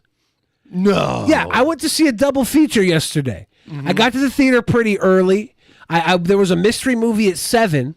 I had like an hour, or over 2 hours before that. And I was like, I'm going to go watch a movie. Okay. My choices were this, I think it's called Susu or something. It's like a World War II Nazi killing super violent movie from the John Wick people. And I'm like, fuck, I don't know if I want to sit through a super violent movie. And the other movie that fit in the time was Are You There, God? It's Me, Margaret. I don't know what that is. It had Benny Safdie and Rachel McAdams in it, Kathy Bates. So I'm thinking, hold up. Those are great actors. Do I want to watch this hyper-violent Nazi murder movie, or do I want to go watch something with these great actors, a little more chill? I don't know what the mystery movie is. Maybe it's going to be violent. I'm like, I don't want to go into the mystery movie with like hyper-violence on my mind. So I go to see this fucking movie, Are You There, God? It's Me, Margaret. And it's 2 hours of a 12-year-old going through puberty. I was the only person in the theater, which made me feel better, because like if anybody else saw me in that theater, they would think I was a creeper. They'd be like, oh, that's a sicko. I don't know. This movie was not made for me. This was not made for me. When I should have went and saw the Nazi murder movie. When I was in Canada, I saw this and had to keep one of them. It's a black toonie. Is it colored or is it? No. They made it black because the Queen died. Oh. So they like made the part that's usually silver black. Oh. Interesting. Yeah. Because normally it's shiny and metallic. It is Judy Blume, to everybody asking in our audience. And I remember reading Judy Blume books when I was a kid, and I thought it was Judy Blume, and I'm like, maybe this will be a fun movie. Like, I love Benny Safdie and Rachel McAdams and Kathy Bates. They do great films. And you know what? To be honest, this movie was probably a great film, but I shouldn't be watching 12-year-olds kiss bedposts and have their period. That was too much. I did not feel comfortable in that theater. And I'm glad nobody else was in there with me, because I would have felt super uncomfortable if there were like 12-year-olds watching. I'd be like, nope, I gotta go. I can't sit here. Even if it's free, just so that's Chickos. Everyone's Here's a $5. Franken Pinky with the Chickos. I might be on a watch list right now. Clicks in it, but like I missed it once sitting Deathbed, the raw cover, but that's his. Listen to Homeboy's got his new album, I'm Not Dead, releasing on my label tomorrow. Yeah, it's going to be cool. I appreciate Deathbed Tapes. And it shows I got the talent to rap, other than just the usual Danny Phil screaming and power metal-esque Ava Grande metal that I normally do. Because he's multifaceted. Did he say Ava Grande? I think he meant avant-garde, but yes, he said Ava Grande. Yes! That's like a Zao Didong type moment right there. That's the next album name. Ava Grande. Ava Grande. That's beautiful. Ava Grande. That's my stripper name. Kiss. Welcome to the stage. Ava Grande is a jihad guy. My stripper music is just a fat guy tuba You song. can always get a wand. You can buy a t-shirt. Check out the soap. I love tactical soap. Check out that To be soap, honest, y'all. I have notorious bad luck with women, but I don't let that stop me from treating them with respect and just waiting patiently, you know? Sometimes that's what it takes. And What it really takes, Yes, waiting patiently. what it really has worked takes so well for you. is breaking the law. My experience. Chicks dig as a outlaws. guy He did break the law. He went to jail. Why are girls not women love humping the him? way it smells. Huh. I mean, that's just testimony, dude. It's just kind of a double standard because I'm autistic and goth, so I come off as creepy if you don't know who I am. You know, and it is what it is. You think I'm creepy? You should meet my fucking YouTube trolls. Gavin then donated another 33 cents because they were so pissed off that I reread their donation to talk shit, calling them jealous. And they were so fucking jealous they donated more money to me. It's like... Damn, they're so jealous. I don't think my trolls understand how bullying works. Damn. To be honest, I really don't think they understand the logic behind that. You rule their sorry lives. But we chilling like... Can we get rock Cobes in stars, some don't we? sort of like criminal organization so he gets Like targeted what? by a CIA honeypot? How great would that be if his like 6-year his 6-year dry spell ended because the CIA sent a honeypot down to his house to get information out of him? And they had this hot Scarlett Johansson style spy come in, doing her civic duty for America as a CIA agent, honeypotting Cobes for intel. Can we somehow like put a tip into the CIA to make this happen? kind of like orchestrate a get into huge the plot introduction of to get Cobra taking laid by a CIA honeypot? care of an animal, getting into that routine. You can't replace him though. He's one of a kind, and he's going to live a long ass life, dude. That is a handsome bearded dragon. Well, we don't even know how old it is, so we don't know. You know he has booze in that G Fuel. He's looking at the G Fuel like they know. Yeah, The combat he's trolls swirling sign it. on the door says, "Ignore the trolls saying to ignore the sign. I am streaming. If it's paid for, leave it here. I own the trolls. King Cobra JFS. I'm straight." He has the whole sign memorized. You know, finding someone to love is hard, and I think the troll sending grinder dates to my apartment is just next level fucked up. It's bad enough they scare off girls that I like, but then they're getting some poor gay dude's hopes up. That's fucking disgusting. Dude. That poor gay You know dude thought I'm he was gonna straight get to and I fuck King stand for Cobra. LGBTQ rights, and they make fun of me for being goth. So it's like, oh, you know what'd be really funny? I'm like, how would you feel if you were in their shoes, bud? You know, like, you want to fuck with Cobra and call me names, whatever, that's your prerogative. But they actively go out of Low their way to battery fuck with smoke other people just to fuck with me. And it's like desperate, dude. It is sad. It is fucking beyond sad. Oh, man. At some point, you just say, you know what? Why am I getting mad at this dumb shit? These people are fucking pathetic losers. Scene, interior, Casper, Wyoming. There's a knock at the door. King Cobra walks to the door, answers. At the door, it's Ava Grande. She's wearing a snakeskin dress. And she's here. She has dire news for King Cobra. There's a fire in her crotch, and it needs to be doused. She needs trouser trout to swim deep inside her. Give her the Boggerito. Make a drink combo on her burning poussey. But it turns out the entire time Ava Grande was really federal agent working for the CIA to honeypot King Cobra and get information on a known warlord. Alex. Losers. I'd rather spend all day going live, taking care of my lizard, keeping him safe. You know, and when it gets to a point where my fans are fucking sick of it, and the trolls get a taste of their own medicine, they scurry like little cowardly cockroaches.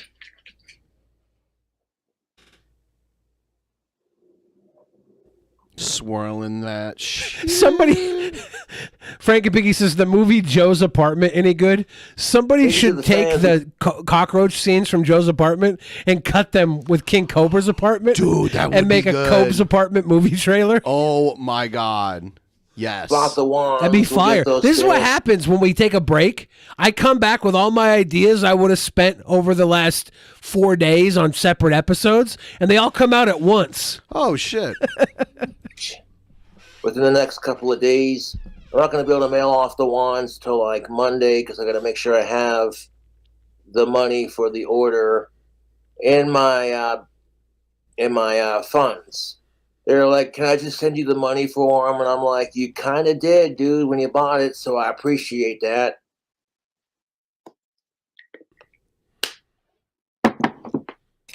Oh, shit. Look at these sexy wands. Ooh, boy. I like making these on the lathe. And they sell so quick. They're a little dull because they're not shiny yet. I wonder how many Cobra Craft wands have wound up in like a Goodwill or something. Like I don't know. I think the kind of person that would spend that much money for something like that understands the novelty of it. Yeah, but they also might like get kicked out of their mom's basement and forget to bring it with them. And I don't think it's impossible, but I think it would be very... I mean, there's really not many of them out there, too. To stain them, and as a result, I think I remember buying one of my own T-shirts at Goodwill one time. Oh, yeah? It doesn't make them any more or less I used to work at a powerful. Goodwill. Like, I was the donation attendant Yeah, I for was a couple years. I used to go and pick up T-shirts because I would have like the cool shit cut out and put on jackets for me. I'm pretty sure I remember getting one of my own T-shirts one time. And I was like, holy fuck. Minor thing to using this kind of material. That's why I like to pick off all the fibers from the cloth before I stain it, just so it looks professional and clean. I'm a YouTube celebrity rock star who sells magic wands. I mean, that's just a cool way to say it, dude. That is Here's one fucking of my stamps that I amazing. made for my personal collection. Who else can say that?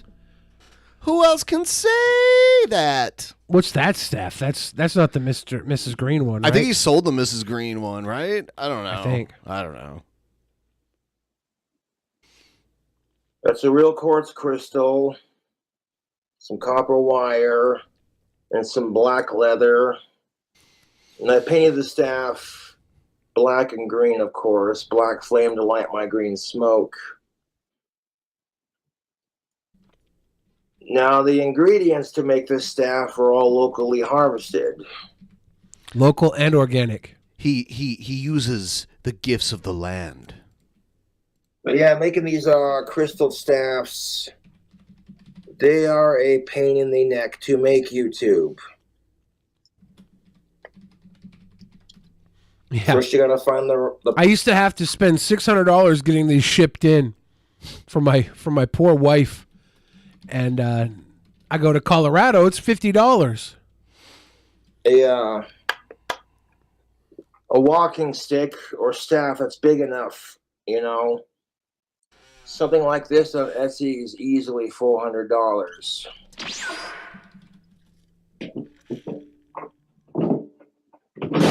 I like how Cobra judges his net worth by how many staffs he has laying around. He's got so many staffs in the works, too. You see all of them back there? He's like, I have about 8 completed staffs in the house. So my net worth is 400 times 8, about $2,200. Yep.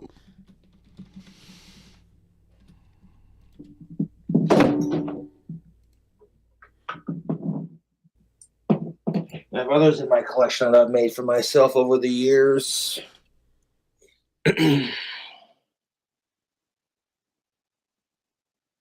Looks like something a highly regarded toddler would make. Right there.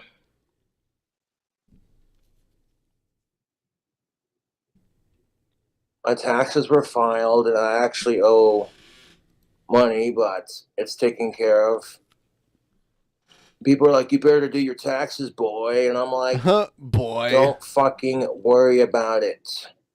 The IRS is very much aware of... I showed King Cobra to Adam, and he had never seen King Cobra before. Really? Yeah, and he was like, why does he keep responding? He should just ignore all the people trolling him. And I'm like, yeah, exactly. How much money I make on YouTube and wands. And like YouTube in general, that includes the t-shirts, the soap sales, the wand sales, the Cash App and PayPal donations. I literally made like altogether maybe $4,000. The trolls have scared me off from the last 2 jobs I've had here in town. So it's just like, I can't keep doing this. This is not fair to people who give me a chance. So I'm like, fuck it. I want to sell wands. Living the dream. It's his sacrifice. My sacrifice. You know that song from Creed, I think it was, or whatever. He Terrible gets, song. He gets trolled out of his 9-to-5 jobs like Wendy's. So he's got He mixed up the T's. So he's got to go and sell wands now. It's a sacrifice. He can't be a part of capitalistic America. So, next episode, Thursday, the return of the post show. And we'll finish up that series we were covering and figure out what we're going to do next. We'll figure out all of that in the post show coming up. Yeah. We are going to I'm going to do the premiere of the video on Spotify video down below in the description. You can check that out. I'll share it one more time. Look for it coming up here like within an hour or so. Yeah, set your clocks, guys. Come back and like go eat a giant sandwich. Yeah, go there and subscribe. Go eat a giant sandwich, take a giant dump. Subscribe to the Spotify link below and come back and just feverishly finger bang that like button until it that reset button, that refresh button. Like button, all that. Finger bang all the buttons until the Spotify link comes up. Yes. All right. We will see you next time. Have a wonderful night, everybody. Bye.